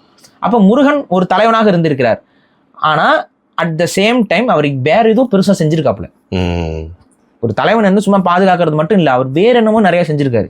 இப்போ உதாரணத்துக்கு உயிர்கொல்லி நோய் ஒன்று இருக்குன்னு வச்சுக்கோங்களேன். அவருக்கு அது வந்து ஒரு மாதிரி அதுக்கு ஒரு தீர்வு கண்டுபிடிச்சா கூட எல்லாருமே தெய்வமாக தானே பார்ப்பாங்க, டாக்டர் தெய்வமாக தானே பார்ப்பாங்க. சரி, அப்போ சங்க இலக்கிய பாடல்களில் முருகனை பற்றி சொல்லப்படக்கூடிய சில கருத்துக்களை நீங்கள் எடுத்து பார்த்தீங்கன்னா, குமரி பெருங்கடல் அழிவுலேருந்து நம்மளை காத்தவன் முருகன்கிறது இருக்கு. நம்மளை வந்து மீட்டெடுத்து கொண்டு வந்தவன் அப்படிங்கிறது ஒரு நம்பிக்கையாக அதில் அந்த செயல்களும் வருது. அதில் வந்து இல்லை அது முருகனோட பேரில் இருக்க இன்னொரு அரசர், அது வந்து முருகனை தான் குறிச்சதுன்னு சொல்ல முடியாதுன்னா சொன்னாலும் யாரோ ஒருத்தர் காப்பாற்றிருக்காப்புல குமரி பெருங்கடல் அழிவுல இருந்து. அது யாருன்னு நமக்கு தெரியல, அது முருகனாக இருக்கலாம். நீங்கள் அந்த புக்லேயே பார்த்துருப்பீங்க, ஸ்படிகக்கல், அந்த சங்கு, இதெல்லாம் சங்குலாம் வந்து நம்மளோட முன்னோர்கள் வந்து இழுத்துட்டு போச்சு. படிகக்கல் வந்து கடலில் வந்துச்சுன்னா டக்குன்னு அதில் இது போட்டு கொஞ்சம் குடிக்கிறதுக்கு தனியாக மாற்றிக்கலாம். இது மாதிரி நிறைய விஷயங்களை கண்டுபிடிச்சி மக்களுக்கு கொடுத்தாரு அப்படிங்கிற மாதிரி. அதில் அந்த புக்கில் வந்து அவர் சொல்லியிருப்பாரு. ஆனால் வந்து நீங்கள் அந்த திருஷ்டிக்கு வைக்கிறது எல்லாமே வந்து பார்த்தீங்கன்னா மருத்துவ குணங்களுடைய ஃபர்ஸ்ட் எய்ட் கிட். அது வந்து பண்டைய கால தமிழர்களுடைய ஃபர்ஸ்ட் எய்ட் கிட்டு வீட்டில் அதை எல்லாரும் வச்சிருக்கணும்னு ஒரு வழக்கம். ஸோ யாருக்கு ஏதாவது உடம்பு சரியில்லாமல் போயிடுச்சுன்னா அதுக்குன்னா அங்கே எல்லா மருந்துகளும் அதில் இருக்கும். அதுக்கான டெஸ்ட் கிட்டு எல்லாமே. இப்போ நம்ம வீட்டில் எல்லார் வீட்லையும் ஒரு மெடிக்கல் பாக்ஸ் வச்சிருக்கோம்ல, அது மாதிரி அன்னைக்கு இருந்த ஒரு மெடிக்கல் தான். அது நம்ம பேசினா அது ஒரு தனி டாபிக்காக போயிடும். அதில் வந்து பார்த்தீங்கன்னா பாம்பு கடிக்கலாம் மருந்து, அதுக்கப்புறம் அந்த இதுக்கு காரமாக இருக்கா இல்லையாங்கிறத செக் பண்ணுறதுக்கு கற்றாழை, இது மாதிரி அந்த மருந்து பொருட்கள், அப்புறம் கயிறு, அப்புறம் தேங்காய் கொட்டாங்குச்சி இல்லைன்னா சங்கு எல்லாத்தையும் போட்டு கலந்து சங்குலாம் அந்த மருந்து கொடுக்கறதுக்கு, வாயில இது கொடுக்குறதுக்கு கப்பு மாதிரி ஒரு அவசரத்துக்கு ஒரு ஃபர்ஸ்ட் எய்ட் கிட் மாதிரி அது. ஸோ பேசிக்காக மாஸ் அமௌண்ட் ஆஃப் பீப்புளை காப்பாற்றிருக்காரு. ஆமாம், ஏதோ ஒரு காலகட்டத்தில் பெரிய துயரத்துலேருந்து தமிழர்களை பெரிய அளவுக்கு பாதுகாத்திருக்கிறார். இதுக்கு அடுத்து நீங்கள் இன்னொன்று கவனிச்சிங்கன்னா, முருகனுடைய படை வீடுகளுடைய அமைப்புகளை நீங்கள் பார்த்தீங்கன்னா அது கிட்டத்தட்ட தமிழ்நாடு முழுக்க பரவி கிடக்கு. 6 படை வீடு இருக்குது. இந்த 6 படை வீடும் ஒவ்வொன்றும் ஒவ்வொரு பக்கத்துல இருந்து பரவி இருக்கு. கடல் பக்கத்தில் இருக்கும், கடல் வழி பகையை வந்து தடுத்தாரு, வான்வழி பகையை தடுத்தாருன்னா இந்த அந்த அந்தந்த ஒவ்வொரு படை வீட்டுக்கும் பேர் இருக்கு. இப்போ இந்த படை வீடுன்னு ஏன் அதுக்கு பேரு? படைனா என்ன? இது ஆர்மி. அப்போ ஒரு இத்தனை ஆர்மியை வந்து அவர் மெயின்டைன் பண்ணியிருக்காரு. இல்லை அந்த ஆர்மிகள் அங்கே இருந்திருக்கிறாங்க, இல்லை அங்கே ஒரு போர் நடந்திருக்கு, கரெக்டா? அப்போ இதை வந்து என்னன்னா, இது உண்மையாகவே எங்கே அந்த கோயில்கள்லாம் இருக்குன்னா தமிழ்நாட்டில். ஆனா நீங்க இந்த சண்டையில எங்க நடந்துச்சுன்னு சொல்ல போறீங்க? இப்ப மேல நடந்துச்சு, எங்க நடந்துச்சுன்னா ஏதோ வானத்துல விண்லோகத்துல அப்படிதானே சொல்ல போறீங்க. அப்ப இதுதான் இங்க கற்பனைக்கும் ரியாலிட்டிக்கும் இருக்கக்கூடிய அந்த வேறுபாடு. உண்மையிலேயே முருகன் வந்து சண்டை போட்டிருக்காப்ல, தமிழனுக்காக சண்டை போட்டிருக்காரு. அப்ப தமிழனுக்காக போர்க்களம் பூண்டவர் முருகன் அப்படிங்கும் பொழுது அந்த முருகன் வந்து சண்டை போட்ட இடம் எது? முழுக்க முழுக்க தமிழ்நாடு. அப்ப தமிழ்நாட்டுல தானே அவர் மக்களை ஆண்டிருப்பாரு. அப்ப தமிழ்நாட்டுல எங்களை பொறுத்த வரைக்கும் அவர் அரசன் தானே. இதானே உண்மை.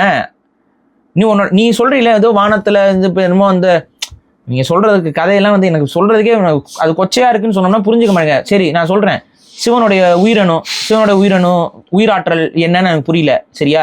அது வருதான், அதை வந்து அக்னி பகவான் வந்து வாயில வாங்கிக்கிறாராம். அதை வாயில வாங்கிக்கிட்டு அந்த சக்தியை வந்து அது ரொம்ப சக்தி வாய்ந்ததுங்கிறனால அதோடைய வெப்பம் தாங்க முடியலங்கிறனால அவர் என்ன பண்றாராம், இதுல வந்துட்டு நீர்ல வந்து கலந்துடுறாராம். அப்புறம் நீர்ல கலந்தோடனே கார்த்திகை பெண்கள் அதனால கருவுட்டுறாங்களாம். அப்படி கருவுற்ற கார்த்திகை பெண்கள் வந்து 6 குழந்தைகளை பெற்றெடுக்கிறாங்களாம். அப்படி 6 குழந்தைகள் பெற்றதுக்கு அப்புறம் அந்த 6 குழந்தைகளை அவங்க வளர்க்குறாங்களாம். அந்த 6 குழந்தைகளை வந்து 6 தழுவுறாங்களாம் பார்வதி. அதனால உடம்பெல்லாம் ஒன்னாகி 4 கைகளோடையும் 6 தலைகளோடையும் ஆறுமுகனாக சண்முகனாக வந்து முருகன் வந்து அவதரிச்சாருன்னு தான் உன்னுடைய புராணம் சொல்லுது. இதுதான் உன்னுடைய கதை. இதை நீ அப்படியே ஏத்துக்கிறேன்னா நீ ஏத்துக்கோ, எனக்கு பிரச்சனை இல்லைப்பா. ஆனா நாங்கள் அதை அவ்வாறு ஏற்கல. முருகனுடைய தத்துவம் தான் 6 முகங்கள் கொண்டது. சரவண பவன் சொல்லி அந்த தத்துவங்கள் அது 6 எட்ஜஸ் இருக்கனால அது 6 முகன், அவ்வளவுதான். அந்த 6 முகனுக்கு நீ 6 தலைன்னு சொல்லி கொண்டு வந்துட்டு இருக்க முருகனுக்கு. இது 6 முக அருகோணம். ஏன்னா முருகனை நம்ம அருப வழிபாட்டுல முருகனை வந்து அருகோண நட்சத்திரத்தை வரைஞ்சுதான் நம்ம வழிபட்டு இருக்கோம். சிலைகள்லாம் அப்ப இல்ல ஆரம்பத்துல. அப்புறம் சிலை வழிபாட்டுக்கு முருகன் வராரு. அப்படி சிலை வழிபாட்டுக்கு முருகன் வரும்போது ஆண்டி கோலத்துல தான் வராரு அவரு. அப்ப முருகன் அரசனாகவும் இருந்தாரு, அதே சமயத்துல ஆண்டியாகவும் இருந்தாருங்கிறதான பெரிய கான்ட்ரடிக்ஷனு. சித்தர்கள் வந்து போகர்ல இருந்து எல்லாருமே வந்துட்டு முருகனுக்கு வந்து சிலை வடிக்கும் போது அவரை வந்து சித்தர் கோலத்துல தான் வடிவமைக்கிறாங்க. நீங்க பாக்குற மாதிரி ஆண்டி கோலத்துல முருகனை வழிபடக்கூடாதுன்னு சொல்றதெல்லாம் யாருன்னு பாத்தீங்கன்னா ஆரிய பிராமணர்கள். புரியாதவங்க இல்லைங்க, அந்த கான்செப்டை அழிக்க பாக்குறவங்க. இதை வழிபடக்கூடாதுன்னு சொல்றதன் மூலியமா அதுக்கு வழிபாட்டு மரபுல இருந்து காணாம போயிடும். அப்ப இந்த ஆண்டி கோலத்துல இருக்கக்கூடிய முருகன் அப்ப எதை உணர்த்துறாரு நமக்கு? ஏதோ ஒரு காலகட்டத்துல முருகன் துறவரம் பூண்டிருக்காருங்கிறது தானே உண்மை. சரி, முருக வழிபாட்டில் நீங்க வாங்க, மொட்டை அடிக்கிறேன், எதுக்கு அடிக்கிறோம்? காணிக்கை கொடுக்கறதுன்னு சொல்றாங்க. இப்ப வழித்தலும் நீட்டலும் வேண்டான்னு சொல்லி வள்ளுவர் பாடுறாரு. இப்ப வழித்தலும் நீட்டலும் வேண்டாங்கிறது நீட்டுவதும் வழித்தலும் மத சடங்குகள்னு நமக்கு தெளிவா தெரியுதா? ஏன்னா வள்ளுவர் மதங்களுக்கு அப்பாற்பட்டு அதை எழுதும் பொழுது வழித்தலும் நீட்டலும் வேண்டாங்கிறாரு. தாடி வளர்க்குறதும் முடி வளர்க்குறதும் முடிகளை வலிக்கிறதும் சேவ் பண்றதும் வேண்டாம் அப்படிங்கிறார். அப்ப இந்த முடிகளை வலிக்கிற மரபு எங்க இருந்து வருது? தமிழங்கிட்ட இருக்கு. தமிழன் யாருக்கு அந்த முடி வலிக்கிறா? முருகருக்கு வலிக்கிறா. இஸ்லாமியர்கள் யாருக்கு போய் முடி வலிக்கிறாங்க? அல்லாஹ்க்கு போய் வலிச்சுட்டு வருவாங்க. மெக்காவுக்கு போய் முடி வலிப்பாங்க, பார்த்துருக்கீங்களா? மொட்டை அடிக்கிறாங்களே. இன்னைக்கு வரைக்கும் முருகரோட வழிபாட்டுக்கும் இஸ்லாமியர்களுக்கும் ஏதோ நெருங்கிய தொடர்பு உண்டு. அது வந்து அது நம்ம உடைக்கணும் அந்த புரிதலை. ஏன்னா பல இடங்கள்ல வந்து பச்சை கிரீன் ப்ராஃபட்டுங்கிற பேர்ல வந்துட்டு கதிர்காம கோயிலுக்குலாம் பக்கத்திலே அல்கதிர் மாஸ்க்னு ஒரு மாஸ்க் இருக்கு. அங்கதான் இலங்கையில அந்த அல்கதிர் மாஸ்க்ல தான் முருகனுக்கான யானை அலங்காரம் செய்யப்படும். இங்கே திருப்பரங்குன்றத்துலயும் ஏதோ ஒரு ஒற்றுமை. நிறைய இடங்கள்ல இந்த கதிர்காம கோயில் அல்கதிர்னு கதிர் இதோட நிறைய இடத்துல தொடர்பு பெற்றே வருது. அப்ப ஏதோ ஒரு தொடர்பு இருக்கு இதுக்குள்ள எல்லாம், அந்த வழிபாட்டு முறைகளுக்குள்ள எல்லாம். திருப்பதி பத்தி ஏதோ போஸ்டும் ஷேர் பண்ணியிருந்தீங்க. வேளாங்கண்ணிலும் போய் மொட்டை அடிச்சுட்டு வராங்க. அந்த மொட்டை அடிக்கிற பழக்கம் சில இடங்கள்ல வந்து ரொம்ப ஸ்ட்ராங்கா இருக்கு. இந்த மொட்டை அடிக்கிறதுங்கிறது வந்து முருகன்கிட்ட நம்ம இன்னைக்கு வரைக்கும் கடைபிடிக்கக்கூடிய வழிபாடு தானே. அப்புறம் இன்னும் நான் சொல்லிடுறேன், அது ஒரு சொல்லணும்னு நினைச்சிட்டு இருந்தேன். அது இதுல நான் இன்ஸ்டால போட்டிருந்த ஒரு ப்ரூஃப். அதாவது வேங்கடம் இருக்குல்ல, வேங்கடமலைங்கிறதுமே ஆரம்பத்தில் முருகனுடைய வழிபாட்டு தலமாக இருந்து அதுக்கப்புறம் அது பெருமாளுடைய வழிபாட்டு தலமாக மாற்றப்பட்டு அதுக்கப்புறம் அதையும் வழிபட்டு இருந்தது தமிழர்கள் தான். அதுக்கப்புறம் தான் ஆந்திரா கவர்மெண்ட் ஃபார்ம் ஆகிற டைம்ல தனியாக ஆந்திர பிரதேஷ் ஃபார்ம் ஆகிற காலம் திருப்பதி அவங்க புடுங்கிட்டு போயிடுறாங்க. அப்படி புடுங்கிட்டு போனதுக்கு அப்புறம் அது அப்படியே வந்துட்டு தெலுங்கு மயமாக்கப்பட்டு இன்னைக்கு வந்து தெலுங்கர்களுடைய கடவுளா திருப்பதி வெங்கடாசலபதி வந்துட்டாப்ல. இப்படிதான் இருக்கு. இது வந்து கண்ணு முன்னாடி நடந்த விஷயம். இதை நம்ம சொல்லும்போது நம்ப மாட்டானுங்க. அதுக்கு ஒரு ஆதாரத்தை நான் இங்க இப்ப டிஸ்பிளேல போடுறேன், அதை நீங்க பாருங்க. இது என்ன ஆதாரம்னா வேற ஒன்றும் இல்லை. இந்த ஆந்திரா வேணும் அப்படின்னு சொல்லிட்டு தனி ஆந்திர கோரிக்கை வந்து முன் வச்சாங்க பார்த்தீங்க. தெலுங்கர்களுக்குன்னு தனி ஸ்டேட் வேணும்னு சொல்லி அவங்க தான் முதல்ல கேட்டு, நம்மளாம் கேட்கல. தமிழ்நாடு நம்ம கேட்கறதுக்கு முன்னாடி அவங்க கேட்டு போராட்டம்லாம் பண்ண ஆரம்பிச்சிட்டாங்க. அப்படி போராட்டம் பண்ற காலகட்டத்தில் ஒரு கொடுமை நடந்துச்சு. அப்பதான் வந்துட்டு அந்த தூய ஆந்திர நம்மளாம் தெலுங்கர்கள்ங்கிற அந்த உணர்வோடு அவங்க வந்து சில வேலைகள்லாம் செய்கிறாங்க. அப்போ தமிழர்கள் வேறு தெலுங்கர்கள் வேறுங்கிறதுலாம் அந்த பிரித்து காட்டணும்ல, அதெல்லாம் பேசணும்ல. அப்போ பேசும் பொழுது ஆந்திராவின் பீஸ்மர் என்று எல்லோராலும் புகழப்பட்ட சுப்பாராவ்னு ஒருத்தர், சுப்பாராவ் அவர் சுப்பாராவ் புண்டுலு அவர் பேர். அந்த சுப்பாராவ் புண்டுலு வந்து பார்த்தீங்கன்னா அவர் வந்து ஒரு ஆந்திரா, அவர் காங்கிரஸ் இதில் இருந்தவர், ஒரு விடுதலை போராட்டத்திலாம் இருந்தவர். அவர் வந்து பார்த்தீங்கன்னா தனி தெலுங்கு தனி ஆந்திராங்கிற அந்த கான்செப்ட்ல அவர் ரொம்ப ஊறி போனவர்னு வைங்களேன். அவர் வந்து ஆந்திராவின் பீஸ்மர்னு புகழ்வாங்க. அவர் என்னதுமா சொல்றாரு, திருப்பதி வெங்கடாசலபதி கோயிலுங்கிறது தமிழர்களுடைய கோயில், அங்க ஆந்திரர்கள் வழிபடக்கூடாதுன்னு சொன்னாரு. அதாவது அவங்களோட பெருமைக்கு இழுக்குன்ற மாதிரி உண்மையை வந்து உடைச்சிடுறாரு.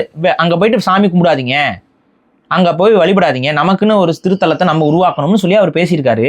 அதற்கான எவிடன்ஸ் நான் வந்து எந்த புக்ல, அது ஆந்திரா மூவ்மெண்ட்னு சொல்ற ஒரு புக்ல வால்யூம் 2ல அவர் பேசுனதுக்கான ஆதாரங்கள் பதிவு செய்யப்பட்டிருக்கு. எப்ப பேசினாரு, எங்க பேசினாருங்கிறதெல்லாம் பதிவு செய்யப்பட்டிருக்கு. அந்த ஆதாரத்தை நான் இங்க ஹைலைட் பண்ணி காட்டுறேன். அதை கோட் பண்றீங்க நீங்க? கோட் பண்றேன். இப்போ என்னன்னா, இது எப்ப நடந்திருக்கு, அவங்க தெலுங்கர்களோட பார்வையிலே அது திருப்பதி என்ன இது தமிழர் கோயில், இதெல்லாம் நாங்க உணர்ந்ததுனாலதான் இப்ப புரியுதா திருவண்ணாமலைக்கு ஏன் அடிச்சுக்கிறோம்னு நாங்க உணர்ந்திருக்கிறோம். ஆல்ரெடி திருப்பதியை இப்படிதான் திருடி விட்டார்கள். திருப்பதி முழுக்க முழுக்க தமிழர் வழிபாட்டு தலம். தமிழர் வழிபாட்டு தலம் இன்னைக்கு தெலுங்கு ஆந்திரர்களோட வழிபாட்டு தலமா மாறி போச்சு.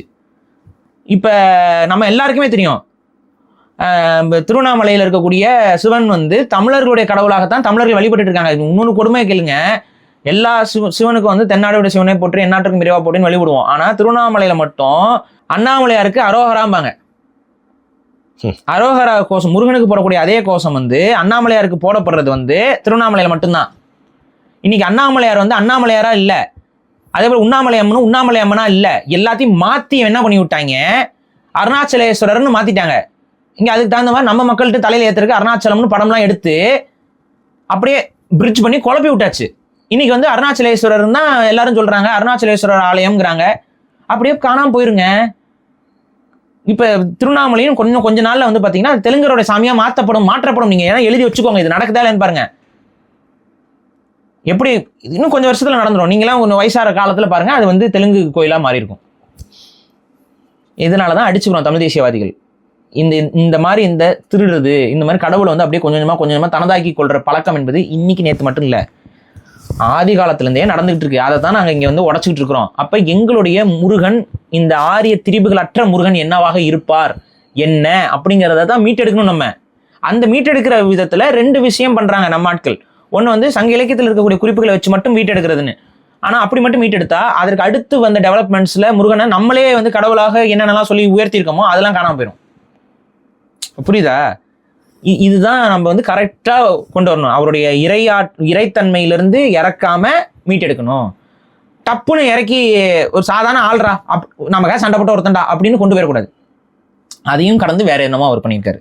அப்ப அதை தான் நம்ம அவருடைய உருவத்திலிருந்தே நம்ம கொஞ்சம் டீகோட் பண்ண வேண்டியது இருக்கு. விஷயம் இன்னைக்கு வேல், இந்த படத்துல வேல் என்னவா காட்டுவாங்க? ஆயுதமா காட்டுவாங்க. வேலுங்கிறது ஒரு ஆயுதம் அப்படிங்கிறத மட்டும்தான் பார்க்கப்படும். ஆனா வேலுங்கிறது வந்து வெறும் ஈட்டி மட்டும் கிடையாது. வேலுக்கும் ஈட்டிக்கு என்னங்க வித்தியாசம்? இல்லைங்க, வேலுன்றது இந்த ஸ்பியர், அதான் அந்த மாதிரி சண்டை போடுறதுக்கு யூஸ் ஆகும். ஈட்டிங்கிறது என்ன? ஈட்டி தான் ஸ்பியர். ஜாவலின். ஈட்டி வேல் எல்லாமே ஒண்ணுதான் ஆக்சுவலா. ஆனா முருகனுடைய வேலுங்கிறதுக்கு இது மட்டும், இந்த பொருளோட மட்டும் நம்ம பாத்திரக்கூடாது. அது தத்துவார்த்த வடிவமும் கொண்டது. முருகனுடைய வேல் இருக்குல்ல, அது வெறும் ஆயுத வடிவம் மட்டும் இல்ல, அது தத்துவார்த்த வடிவமும் கூட. அந்த தத்துவம் என்ன அப்படின்னு பாத்தீங்கன்னா பிறப்பு தத்துவம். வேல் வந்து விந்தணுவின் வடிவம். இதுதான் ரியாலிட்டி. வேலுடைய வடிவம் இருக்குல்ல, அது விந்தணுவின் வடிவம். நீங்க வேலையும் விந்தணுவையும் பக்கத்துல வச்சு பாருங்க, இரண்டும் ஒரே வடிவம் கொண்டவை. நம்ம கூட இந்த ஸ்பெர்ம் ஹெட் இதை பத்தி பேசணும், அந்த மீன். ஆமா, வேலும் விந்தணுவின் வடிவமும் ஒன்று. இதை நம்ம சொல்லணும்னா கோச்சுக்காதீங்க. கந்தசஷ்டி கவசம் படிக்கிறது உண்டா? முந்து முந்து முருகவேல் முந்து, விந்து விந்து முருகவேல் விந்து. எல்லார் வீட்லயும் நீங்களே போட்டுட்டு இருக்கீங்களா இல்லையா? விந்துனா என்ன பொருள்? அப்ப முருகனுடைய வேலை பிறப்பு தத்துவத்தோடையும் ஒப்பிடுறாங்க. பிறப்பு தத்துவத்தை முருகன் வந்து எடுத்து சொல்லியிருக்காரு. ஏன் பிறப்பு தத்துவத்தை முருகன் எடுத்து பேசியிருக்காரு அப்படின்னா, அது வேற என்ன காரணம் கிடையாது. ஏதோ ஒரு இழப்புல பெரிய அளவுக்கு உயிர் சேதமும் உயிரிழப்பும் ஏற்பட்டு இருந்தது என்றால் அந்த மனித இனத்தை மீட்டெடுக்கக்கூடிய தத்துவம் என்ன? அடுத்து உடனே ரீப்ரொடக்ஷன் பண்ணும், எல்லாமே ப்ரீடிங். அப்ப அந்த ப்ரீடிங் வந்து இஷ்டத்துக்குலாம் பண்ணிட கூடாது. அப்ப எந்த காலகட்டத்துல எப்படி குழந்தை பெற்றுக்கணும், அதுக்கான முறைகள் என்ன, அந்த குழந்தைகள் எப்படி ஆரோக்கியமா வளர்க்கணும், இந்த மாதிரியான பிறப்பு தத்துவங்களை உருவாக்கி அந்த பிறப்பு தத்துவத்தை நடைமுறைப்படுத்தி அதன் மூலமாக திரும்ப தமிழ் சமூகத்தை வாழ வைத்த தலைவன் யாருன்னா முருகன். அந்த உயரத்துல அவர் இருக்கிறாரு. அதனாலதான் அவரை பிறப்பு தத்துவத்துடைய கடவுளாகவும் முருகனை சொல்றோம். இதே காரணத்தினாலதான் சிவனுக்கு பாடம் எடுத்தவர் முருகன் சொல்றோம். ஏன்னா இந்த பிறப்பு தத்துவத்தை முருகனுக்கு முன்னு சொன்ன ஒரு தெய்வமாக நம்ம வழிபடக்கூடியவர் வந்து சிவலிங்கம். இந்த சிவனை வந்து நம்ம தமிழர்கள் என்னைக்குமே சிவன் வடிவத்துல வழிபட்டதில்லை, உருவ வழிபாட்டுல வழிபட்டது கிடையாது. லிங்க வழிபாடு மட்டும்தான் நம்ம வழிபாடு, தத்துவார்த்த வழிபாடு தான். லிங்க வழிபாடுங்கிறது வேற எதுவும் கிடையாது. ஆண் பெண் சேர்க்கை தான், ஆண் பெண் சேர்க்கை தான். ஓம் எனும் பிரணவ மந்திரம் என்ன? ஆண் பெண் சேர்க்கை தான். ஓம்னா என்ன? ஒன்றாதல்னு அர்த்தம். நான் தான் சொல்லியிருக்கேன்ல, இந்த எல்லாமே இந்த மனித இனத்துடைய இனப்பெருக்கமும் இந்த இனம் சேர்ந்து மனிதர்கள் அதிகமாக இந்த உலகத்தில் வாழ்வதற்கான வழிமுறைகளும் தான் இந்த விஷயங்கள் எல்லாமே.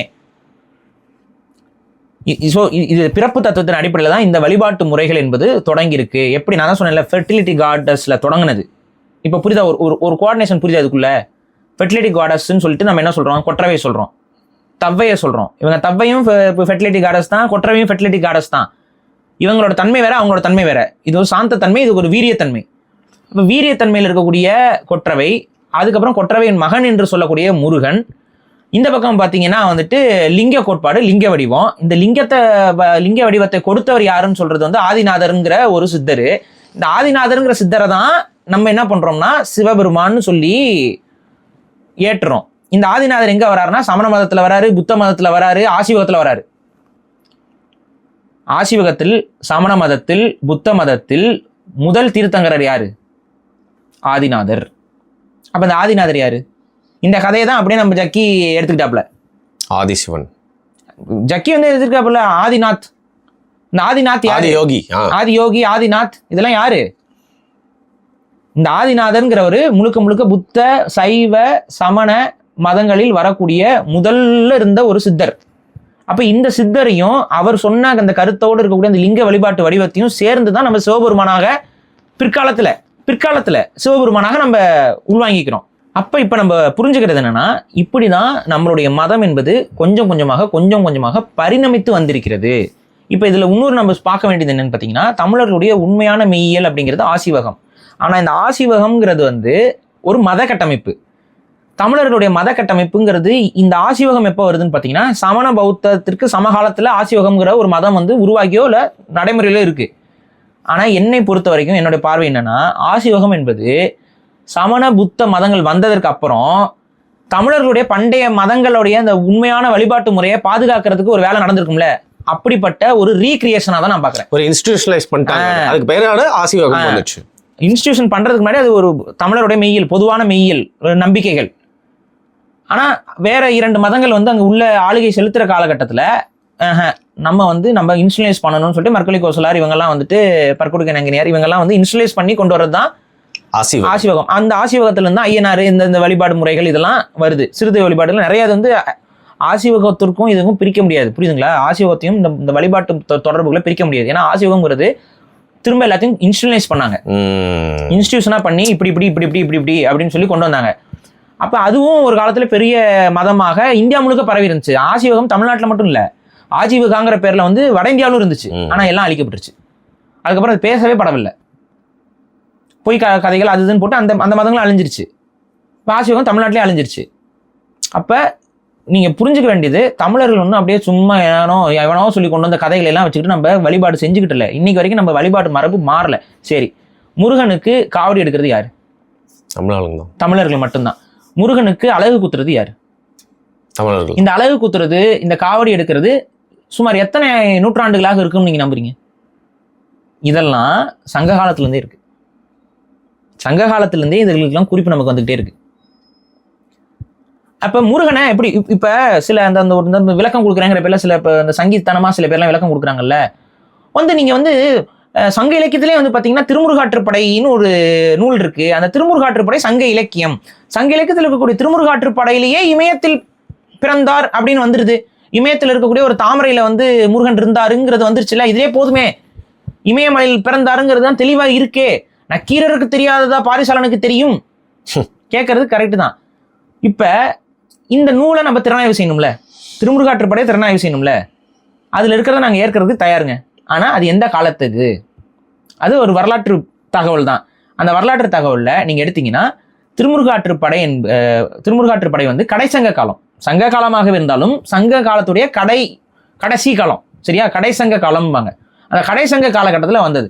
இவங்களோட கதைகள் உள்ள வருது, நம்மளோட கதைகளும் ஸ்ட்ராங்கா இருக்கும். அப்ப 2 கதைகளும் கலந்த மாதிரி தான் அது இருந்திருக்கணும். அப்படிதான் இருக்கு திருமுருகாற்றுப்படை. திருமுருகாற்றுப்படையில நம்மளுடைய ஏற்றுக்கொள்ளக்கூடிய தத்துவங்களும் அங்க உண்டு, ஆரிய திரிபுகளும் அங்க உண்டு. இப்ப நீங்க சொன்னீங்கல்ல ஃபேமிலி ஸ்ட்ரக்சரு, இவர் வந்து இந்த புராணங்கள்லாம் அங்க வந்துருச்சுன்னு சொல்றீல்ல, அது வந்துருச்சு. இதை நான் ஏத்துக்கணும்னு சொல்றீல்ல, அப்படியே வை. இதை நான் ஏத்துக்கணும் அப்படிதானே, சரி அப்படியே வை. அதே திருமுருகாற்றுப்படையில முருகனை எப்படி வழிபடணும்னு சொல்லியிருக்காங்க, அதை நீ ஏத்துக்கணும்ல.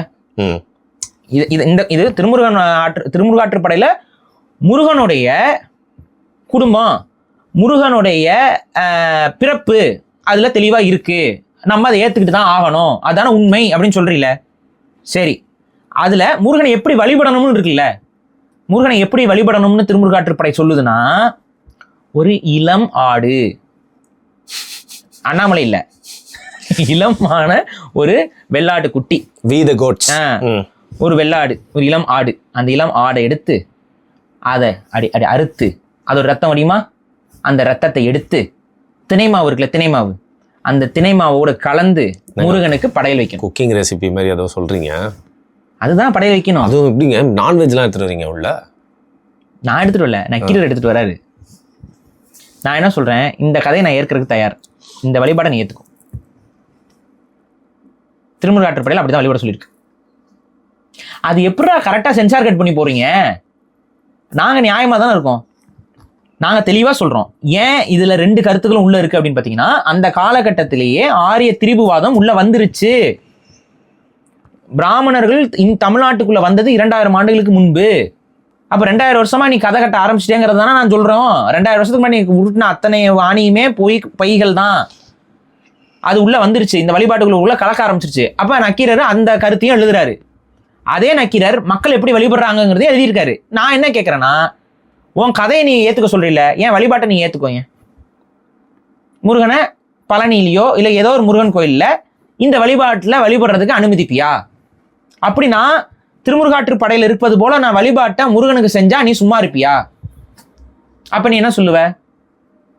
இல்லைங்க, திருமுருகாற்றுப்படையில் அப்படிதாங்க இருக்கு, அதனால வந்து பாரிசாலன் வந்து இப்படி ஒரு வழிபாட்டை முன்னெடுக்கிறாரு, அதனால நாங்களும் வாழ்த்துறோம், நாங்களும் கலந்துக்கிறோம், நீ கலந்துக்குவியா? நான் ஒன்றும் பொய்யெல்லாம் சொல்ல, அந்த பாடலை எடுத்து காட்டுறேன், பார்த்துக்கோங்க. இளம் ஆடு, அந்த இளம் ஆட்டை திணைமாவோடு, இன்னைக்கு வரைக்கும் திணைமாவு படைக்கிறது இருக்கா?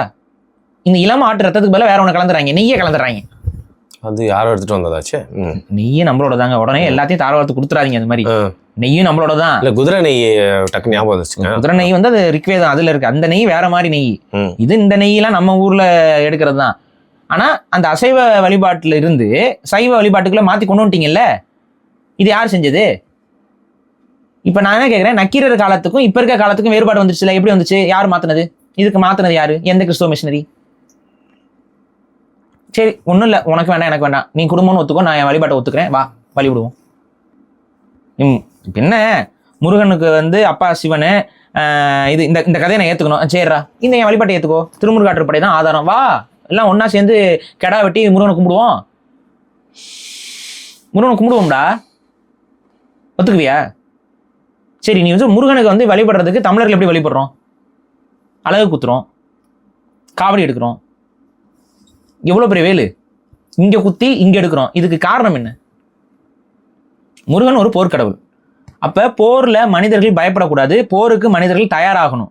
இதுதான் இந்த பயிற்சி தான். இது மனிதர்கள் எல்லாரும் போருக்கு தயாராகணும். இப்போ போரில் வந்து உங்களுக்கு ஏற்படக்கூடிய காயங்கள் வந்து எவனாவது ஒருத்தன் வேலை எடுத்து குத்த வருவான், வேலை குத்தணும் பயத்துட்டு ஓடிட்டிங்கன்னா என்ன பண்ணுவீங்க?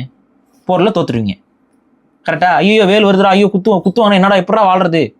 குத்து வாங்கினாலும் வாழலாம், ஒன்றும் பிரச்சனை இல்லைங்க. பாரு, இவ்வளோ பெரிய வேலை நான் வாயில் குத்திருக்கேன், இந்த பாரு, இவ்வளோ பெரிய வேலை நான் குத்திட்டு போகிறேன், எனக்கிட்ட உன் வேலுக்கெலாம் நான் பயந்துருவேனா? உன்னோட ஈட்டிக்கெலாம் நான் பயந்துருவேனா?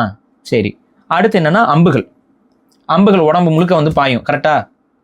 நீங்க பார்த்துருக்கீங்களா? காவடியில் ஒரு வகை இருக்கு, கொக்கி மாதிரி கொக்கி போடுறது ஒன்று, உடம்பு ஃபுல்லா ஊசி மாதிரி அம்புகளை வந்து குத்திட்டு போற காவடி பார்த்துருக்கீங்களா? இது எல்லாமே என்னன்னா போர்க்களத்துல அந்த உச்சமா என்ன நடக்குமோ அதை கண்ணு முன்னாடி காட்டி, இதுக்கு நான் தயாரா இருக்கேன், நீ என் கூட சண்டைக்கு வா, ரெடி, வி ஆர் ரெடி அப்படின்னு ஒவ்வொரு ஆண்டும் பயிற்சி பண்ணிட்டு இருக்காங்க. இவன் போயிட்டு முருகனுக்கு தைப்பூசத்துக்கு காவடி எடுக்கிறது, அழகு குத்துறது, முதுகுல கொக்கிய மாட்டி தேர் இழுப்பான். இந்த வழிபாட்டெல்லாம் நீ நார்த் இந்தியாவில் பண்ணிட்டு முருகனுக்கு உரிமை கொண்டாடு. நீ இதெல்லாம் எதுவுமே பண்ண மாட்ட. பண்றவன் தமிழன், உலகம் முழுக்க தமிழன் மட்டும்தான் பண்றான். மொரிஷியஸ்ல பண்றான், மலேசியால பண்றான், போற இடமெல்லாம் முருகனுக்கு கோயில் கட்டியிருக்கான். எல்லாம் பண்ற முருகனை வந்து எங்க கிட்ட இருந்து ஆட்டை போடுறியப்பா, நான் கண்ணு முன்னாடி ஆட்டை போடுறியே. இவ்வளவு டெக்னாலஜி வளர்ந்த காலத்துல ஆட்டையை போடுறேன், அன்னைக்கு தான் ஏதோ திருட்டுத்தனமா ஆட்டையை போட்டா அது வேற. கண்ணு முன்னாடி இவ்வளோ ஆற்றலும் இவ்வளோ புரிதலும் இவ்வளோ அறிவும் இருக்கக்கூடிய காலகட்டத்திலே முருகனை திருடுறியே, முருகன் வடக்கத்திக்காரன்னு சொல்லி கொண்டு போறியே. அதான் இங்க பிரச்சனை. அப்ப ஸோ முருகனை நம்ம எப்படி வழிபடுறோங்கிறது தெரியுதா? இதுல சங்க இலக்கியமே சொல்ற இன்னொரு கருத்து இருக்கு. அது என்னன்னா முருகாடுதல். நார்த் இந்தியாவில் போய் முருகுன்னா என்ன சொல்லுவோம்? தெரியாது. சேவல். சேவல். முருகனா கோழி. சிக்கனுக்கு முருகு அப்படின்னு சொல்லுவாங்க. அதாங்க, அவன் சிக்கனுக்கு தான் முருகுமா. சரியா? அதுவும் இது தொடர்பு இருக்கு, அதுக்கு ஒரு தொடர்பு இருக்கு. காரணம் என்னன்னா முருகு ஆடுதல் அப்படின்னா முருகுனா முருகனை குறிக்கிறது. முருகு அப்படின்னா தமிழ் மொழியில அழகுன்னு அர்த்தம். அதுதான் அது தெரியும். முருகுனா அழகு. சரியா? அப்ப முருகன் அழகானவன் அப்படிங்கிற அடிப்படையில முருகன் வந்து ஆடுறது அந்த வேலன் வெறியாட்டம் இதெல்லாமே சங்க இலக்கியத்திலேயே நமக்கு வருது. இதெல்லாம் அகநானூறு புறநானூறு காலகட்டத்திலேயே வந்துருது. இப்போ இந்த முருகாடுதல் அப்படின்னு நீங்கள் எடுத்துக்கும் பொழுது என்ன கான்செப்ட் எப்படின்னா, நீங்கள் நம்ம இன்னைக்கு குலசாமி வழிபாடு செய்கிறோம்ல, அதே தான். குலசாமி என்ன பண்ணும்? இப்போ கருப்பசாமி எப்படி வழிபடுறீங்க? போறீங்க கருப்பசாமி சாமி இதெல்லாம் இது பண்ணோன்னா அந்த பூசாரி என்ன பண்ணுவார்? அடுத்து கருப்பு இறங்கிருச்சுரா, என்ன வேணும்னு சொல்றா அப்படின்னு சொல்லி கேட்குறாப்புல இல்லை? அதே தான் அன்னைக்கு அதே தான் பண்ணியிருக்காங்க. முருகனை அப்படி தான் வழிபட்டுருக்காங்க. முருகன் வந்து உடம்புல இறங்கும், பெண்களுக்கு ஆண்களுக்கு நம்ம இறங்கும். அப்படி இறங்கி அவங்க வந்து குறி சொல்லுவாங்க. முருகன் வந்து குறி சொல்லுவார். அதான் முருகனே வந்து இது நல்லது நடக்கும் கெட்டது நடக்கும்னு அவர் பஞ்சாயத்து பேசி முடிச்சுட்டு போகிறது தான் அதான் முருகாட்டம். இந்த முருகு வந்து ஒருத்தருக்கு வந்துருச்சுங்கிறது எப்படி கன்ஃபார்ம் பண்ணுவாங்கன்னா, அவர் வெறி கொண்ட மாதிரி ஆடுவார், குதிச்சு ஆடுவார். அப்படி புரியுதா? அது பேர் வேலன் வெறியாட்டம். அது பேர் வெறியாட்டம்னா அவங்க புரிஞ்சுக்கோங்க அது எப்படி டான்ஸ் இருக்கும்னு. இதெல்லாம் தனுஷ் பர்ஃபார்ம் பண்ணுவாரா இல்லை தனுஷுக்கு பதிலாக வேற யாராவது அங்கே பர்ஃபார்ம் பண்ணுவாங்களா என்னன்னு தெரியல எனக்கு. பயங்கரமாக குதிச்சு ஆடுவாங்க. இந்த குதிச்சு ஆடுறது எப்படி இருக்கும்னா, சேவல் சண்டை போடுதுல்ல, இந்த சேவல் சண்டை போடும்போது எப்படி போடும் பார்த்துருக்கீங்களா? 2 சேவல் சண்டை போடும்போது ஒன்னொன்னு பாஞ்சு அடிக்கும் பார்த்துருக்கீங்களா? அதுக்கு இணையா இருக்கும் இந்த ஆட்டம். இதன் அடிப்படையில தான் சேவல் என்பது கோழி என்பது முருகுங்கிற பேர்ல அறியப்படுது. அது வடக்குல அப்படியே முருகுன்னே பேர் வந்துருச்சு அதுக்கு. கோழி வந்து இந்த மாதிரி ஆடுறதுனாலயே முருகு ஆடுறது, அது மாதிரி முருகு மாதிரி ஆடுறதுனா முருகு ஆடுறது அதுன்னு சொல்லி அப்படியே கனெக்ட் ஆகி அவன் முருகுனே கூட ஆரம்பிச்சான் கோழியை. முருகு பிரியாணி, நம்மளாம் சிக்கன் பிரியாணிமா அவன் முருகு பிரியாணிமா அப்படி போயிடுச்சு அது. ஸோ இதுதான் வந்துட்டு இந்த முருகனுடைய பரிணாமம். இவ்வளோ விஷயம் இருக்கு முருகனுடைய வழிபாட்டுக்குள்ள. அது மட்டும் இல்ல, முருகன் தான் நான் லீத்தல் வெப்பன்ஸை உலகத்துல பயன்படுத்தியவர். நான் லீத்தல் வெப்பன்ஸ் அதாவது என்னன்னா, இந்த சும்மா வம்புல இருக்கிறவன் இவனுங்களையும் அடிக்கணும். ஆனா கத்தி இது வீச்சருவா இல்லை வந்து ஈட்டி இதை வச்சு குத்திக்கிட்டு இருந்தீங்கன்னா மனுஷன் செத்துருவான். அவன்கிட்ட தண்டனை மட்டும் கொடுக்குறது இல்லை, நீங்க அவனை சாகடிச்சிடுறீங்க. அப்ப ஒரு விதமான உயிர் கொல்லாமையும் முருகன் கடைபிடிக்கிறாரு. மனிதர்களை கொல்லக்கூடாது, ஆனா அட் த சேம் டைம் அவனை அடிச்சு விரட்டணும், பேட்மேன் மாதிரி. அப்ப அவர் என்ன பண்றாருன்னா தண்டாயுதத்தை உருவாக்குறாரு. சிலம்பு கலையோட தோற்றம் எங்க இருந்து வருதுன்னு புரியுதா? இப்ப முருகன் தான். போர்க்கலைகளோட தோற்றம் எங்க இருந்து வருதா? முருகன் தான். இன்னைக்கு இதை அப்படியே நீங்க கம்பேர் பண்ணுங்க. சாவ்லின் டெம்பிள் சீனால இதெல்லாம் சாவ்லின் டெம்பிள் இருக்குல்ல, அது என்னது? மலையில அங்க ஏறுவாங்க. நீங்க இப்ப புத்த பிக்குகள் என்ன பண்ணுவாங்கன்னு பாத்தீங்கன்னா, தோல்ல 2 குச்சியை வச்சுட்டு தண்ணியை தூக்கிட்டு போவாங்க. அது ஒரு பயிற்சியா எடுப்பாங்க. அதே பயிற்சி தான் காவிரியை தூக்குறது. நம்ம அதே தான் முருகனுக்கு பண்ணோம். அவன் வந்து சாவ்லின் டெம்பிள்ல அங்க இருக்க மாங்க்ஸுக்கு பண்ணுவான். ஸோ அவங்க மொட்டை அடிச்சிருப்பாங்க, நம்மளும் முருகனை வழிபடும்போது மொட்டை அடிச்சு தான் போறோம். ஸோ இந்த மதங்களுக்குள்ள கூட இந்த ஒற்றுமையை பாருங்க. ஸோ முருகனுடைய வழிபாடுங்க என்பது வெறும் அவர் வந்து போர் தலைவன் யானை மேல உட்காந்து போர் செஞ்சாரு, அது உண்மைதான். ஆனா அது மட்டும் இல்ல, அதையும் கடந்து அவருக்கு பின்னாடி ஒரு சித்த மரபு இருந்துச்சு, போர்க்கலை மரபு இருந்துச்சு. அவர் போர்க்கலையை உருவாக்கியவர். நம்ம இன்னைக்கு பாக்குறோம்ல கலரி இதெல்லாம், இந்த மாதிரியான போர்க்கலை வடிவங்களை தோற்றுவித்தவர். விவசாயத்தை தோற்றி வச்சவர். ஏன் விவசாயத்தை தோற்றி வச்சாருன்னா, அதான் முருகனை பத்தி பேசினா போய்கிட்டே இருக்கும். கொஞ்சம் அட்ஜஸ்ட் பண்ணிக்கோங்க. இன்னைக்கு நீங்க முருங்கைக்கீரை சாப்பிடுறோம். இந்த முருங்கையை உருவாக்குனதுன்னா முருங்கையுடைய அந்த இயற்கை தன்மையை உணர்ந்து இனப்பெருக்கத்திற்கு அது மிக முக்கியம், பெண்களுக்கும் ஆண்களுக்கும் அது தேவைங்கிறத உணர்ந்து முருங்கையை வந்து ஒரு உணவு பட்டியலுக்குள்ள கொண்டு வந்து நம்மளை உணவாக உட்கொள்ள வச்சது முருகன். அதனால தான் முருங்கை மரத்திற்கு முருகனால் தான் முருங்கைனே பேர் வந்துச்சு. முருகனுடைய இதுக்கு அப்புறம் தான் முருங்கைனே பேர் வருது. இந்த முருங்கை வந்து எதோட தொடர்புடையதுங்கிறது உங்க எல்லாருக்குமே தெரியும். இனப்பெருக்கத்துக்கு தொடர்புடையது. வீரியம், இனப்பெருக்கம். பெண்களுக்கும் அவங்களுடைய கருப்பையோட வலுப்படுத்துறதுக்கு முருங்கைக்கீரை இதெல்லாம் வந்து தேவை. ஆண்களுக்கும் வந்து பார்த்தீங்கன்னா முருங்கைக்கீரை, முருங்கை மரம், முருங்கை செடி இதெல்லாமே வந்து பார்த்தீங்கன்னா ஆண்மைக்கு அதிகரிப்பதற்கும் விந்தணு வீரியத்திற்கும் சாப்பிட வேண்டிய ஒரு விஷயம். அது ஒரு மூலிகை மாதிரி தான். அந்த முருங்கையை வந்து நம்ம அன்றாட வாழ்க்கையில ஒரு வெஜிடபிளா மாற்றி நம்ம சாப்பிட்டுட்டு இருக்கிறோம். அதே போல வள்ளிக்கிழங்கு, இந்த வள்ளிக்கிழங்குக்கு ஏன் பேர் வள்ளிக்கிழங்கு? அதையும் முருகன் உருவாக்குனது தான். எல்லா இடத்துலையும் வளரும், ரொம்ப வருஷத்துக்கு தாங்கும், ஒன்றும் கெட்டு போகாது. அந்த மாதிரியான கெட்டு போகாம ரொம்ப வருஷத்துக்கு தாக்கு பிடிக்கக்கூடிய கிழங்கு வகைகள் பலதற்கும் வள்ளிக்கிழங்கு தான் பேரு. அதுலேயே நிறைய இருக்கு. மரவள்ளிக்கிழங்கு, சக்கரவள்ளி கிழங்கு, எல்லாமே வள்ளிக்கிழங்கு தான், வேரியேஷன்ஸ். இந்த இந்த இந்த வள்ளிக்கிழங்குகளையும் முருகனுடைய அடையாளத்தின் அடிப்படையில் தான் வள்ளிக்கிழங்குனே பேர் அதுக்கு. அப்போ குறிஞ்சி திணை தலைவனா மட்டும் இல்லை முருகன், தலைவனாக இருக்கும் காலகட்டத்தில் அவன் செய்த சாதனைகள் ஏராளம். இந்த மானுட சமூகத்தை வாழ வைக்கிறதுக்கு அவன் பண்ண சாதனைகள் நம்ம போர் செய்து மட்டும் காப்பாற்றல, போர் செய்தும் காப்பாற்றினா, நம்மள அறிவியல் ரீதியாகவும் வளர்த்தெடுத்தான், நம்மளுடைய இப்போ டெக்னாலஜிலாம் நமக்கு துணை நின்று இருக்காப்புல, நம்மளுடைய எல்லாத்துக்கும் ஒரு துணை நின்று, ஹியூமனிட்டிக்கு ஒரு பெரிய அளவுக்கு துணை நின்று அன்றைய காலகட்ட தமிழர்களால் இவன் மனுஷன் இல்லடா இவன் தெய்வம்டான்னு கும்பிட்டுருக்கான். புரியுதா? அந்த அளவுக்கு நல்லது செஞ்சவன் முருகன். அந்த முருகனை இன்றளவும் நாங்கள் மனதில் தூக்கி வைத்து வழிபட்டு கொண்டிருக்கிறோம். இந்த உண்மைகளை உணர்ந்து நீ முருகனை வழிபடும் பொழுதுதான் முருகனுடைய ஆற்றல் உனக்கு புரியும். முருகனை வந்து இளமையான தோற்றத்துல வழிபடுறது தான் தமிழர்களுடைய மரபு. அவர் எத்தனை வயசு வரைக்கும் வாழ்ந்தாரு போனாருன்னா நமக்கு எதுவும் அதெல்லாம் இல்லை, ஆதாரங்கள் எதுவும் இல்லை. ஆனா முருகனை நம்ம வழிபாட்டு மரபுல கொண்டு வரும்போது ஒரு இளமையான தோற்றத்துல, ஒரு ஆண் வடிவத்துல, ஒரு வீரியமிக்க ஒரு ஆண் வடிவத்துல நிப்பாட்டி வழிபடுறது தான் முருகனுடைய மரபு. அப்படிதான் நம்ம வழிபட்டிருக்கோம். நம்ம ஐம்பொன் சிலைகள் இருந்து பழைய கால சிலைகள் எல்லாமே முருகனை வந்து மிகவும் அழகு பொருந்திய ஒரு ஆண் மகன் அப்படிங்கிற அடிப்படையில தான் வழிபட்டு இருக்கிறோம். இந்த குழந்தை கால முருகன் இதெல்லாம் வந்துட்டு அப்புறம் அப்படியே பின்னாடி இந்த கதைகள்லாம் வந்ததுக்கு அப்புறம் சின்ன பையன் முருகன் அது இதுன்னு, பாலமுருகன் அது இதுன்னு சொல்லிட்டு அப்படியே பின்னாடி தான் இந்த வடிவங்கள்லாம் வந்துச்சு. ஒரு இளமையான மனிதன் அப்படிங்கிற அடிப்படையில் தான். இன்னொன்னு, முருகன் கலப்பு திருமணம் பண்ணாரு, முருகன் சாதிய தீண்டாமை ஒழிச்சாருலாம் உட்காந்து நீங்க திராவிட குரூப் ஒன்று கிளம்பிருச்சு. முருகன் எந்த திணை கடவுள்றான்னு கேட்டா குறிஞ்சி திணை கடவுள். இது யார் சொல்றா? தொல்காப்பியர் காலத்திலே சொல்றாங்க. இன்னொன்னு புரிஞ்சுக்கோங்க, தொல்காப்பியம் தமிழில் கிடைத்ததிலே மிக பழமையான நூல், வந்து நமக்கு கிடைத்த நூல்களே மிக பழமையான நூல் தொல்காப்பியம். ஆனா அந்த தொல்காப்பியம் பேரே தொல்காப்பியம் அப்படின்னு என்ன? தொன்மையை காப்பாற்றுவதற்கு உருவாக்கப்பட்ட நூல் அது. தொல்காப்பியமே தொன்மையை காப்பாற்றுவதற்கு உருவாக்கப்பட்ட நூல். அதுதான் நமக்கு ஃபர்ஸ்ட் கிடைச்சிருக்கு. அந்த தொல்காப்பியம் கிட்டத்தட்ட 100க்கும் மேற்பட்ட நூல்களை மேற்கோள் காட்டுது. அதுக்கு முன்னாடியே நிறைய இருந்திருக்கு. அகத்தியம் அது இதெல்லாம் அந்த நூல்லாம் மேற்கோள் காட்டுது. அதெல்லாம் நமக்கு கிடைக்கல. இன்னைக்கு சிலர் வந்து அகத்தியம் தான் இருக்கேன், பிற்காலத்துல அந்த பேர்ல எழுதப்பட்டது. இந்த மாதிரியான குழப்பங்கள்லாம் இருக்கு. அதெல்லாம் நீங்க கொஞ்சம் தயவு செஞ்சு தெரிஞ்சுக்கோங்க. அகத்தியர் சொன்ன கருத்துக்கள் அது இதெல்லாம் நிறைய வச்சுக்கிட்டு இருக்காங்க. அதெல்லாம் வந்து என்னன்னா அதே பேர்ல வேற யாராவது பிற்காலத்துல இந்த இதை உள்வாங்கியிருப்பாங்க. அதாவது எப்படின்னா தொல்காப்பியத்துல அகத்தியம்னு வருதுல்ல, அப்ப அந்த அகத்தியம் நம்ம எழுதுவோம் அப்படின்னு சொல்லி இப்படிதான் இருக்கும்னு எழுதி வைக்கிறது. ஸோ குழப்பிக்க வேணாம்.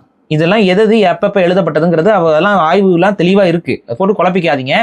ஸோ வந்துட்டு இந்த சித்தர் சொன்னார், அந்த சித்தர் சொன்னார், நிறைய இந்த மாதிரியான பிற்கால நூல்களை வந்து முற்காலம் நினச்சி நிறைய பேர் படிச்சுட்டு ஏமாந்துட்டு இருக்கீங்க. அதெல்லாம் இல்லை. அதெல்லாம் பிற்காலத்தில் வேற ஒரு சித்தர் வந்து அந்த பேர்லேயே இருந்தவராக இருக்கலாம், இல்லை அந்த பேரில் இவர் தழுவி எழுதியிருக்கலாம். அந்த மாதிரி வந்த நூல்களும் நிறைய ஏராளம் தமிழ் இதில். அதெல்லாம் ரொம்ப பிற்காலம். அதெல்லாம் வந்து பார்த்தீங்கன்னா 15, 16ஆம் நூற்றாண்டு காலகட்டத்தில் எழுதப்பட்டவைகள். அதை போட்டு குழப்பிக்க வேண்டாம். ஸோ இது ஒன்று சொல்லிடுறோம்.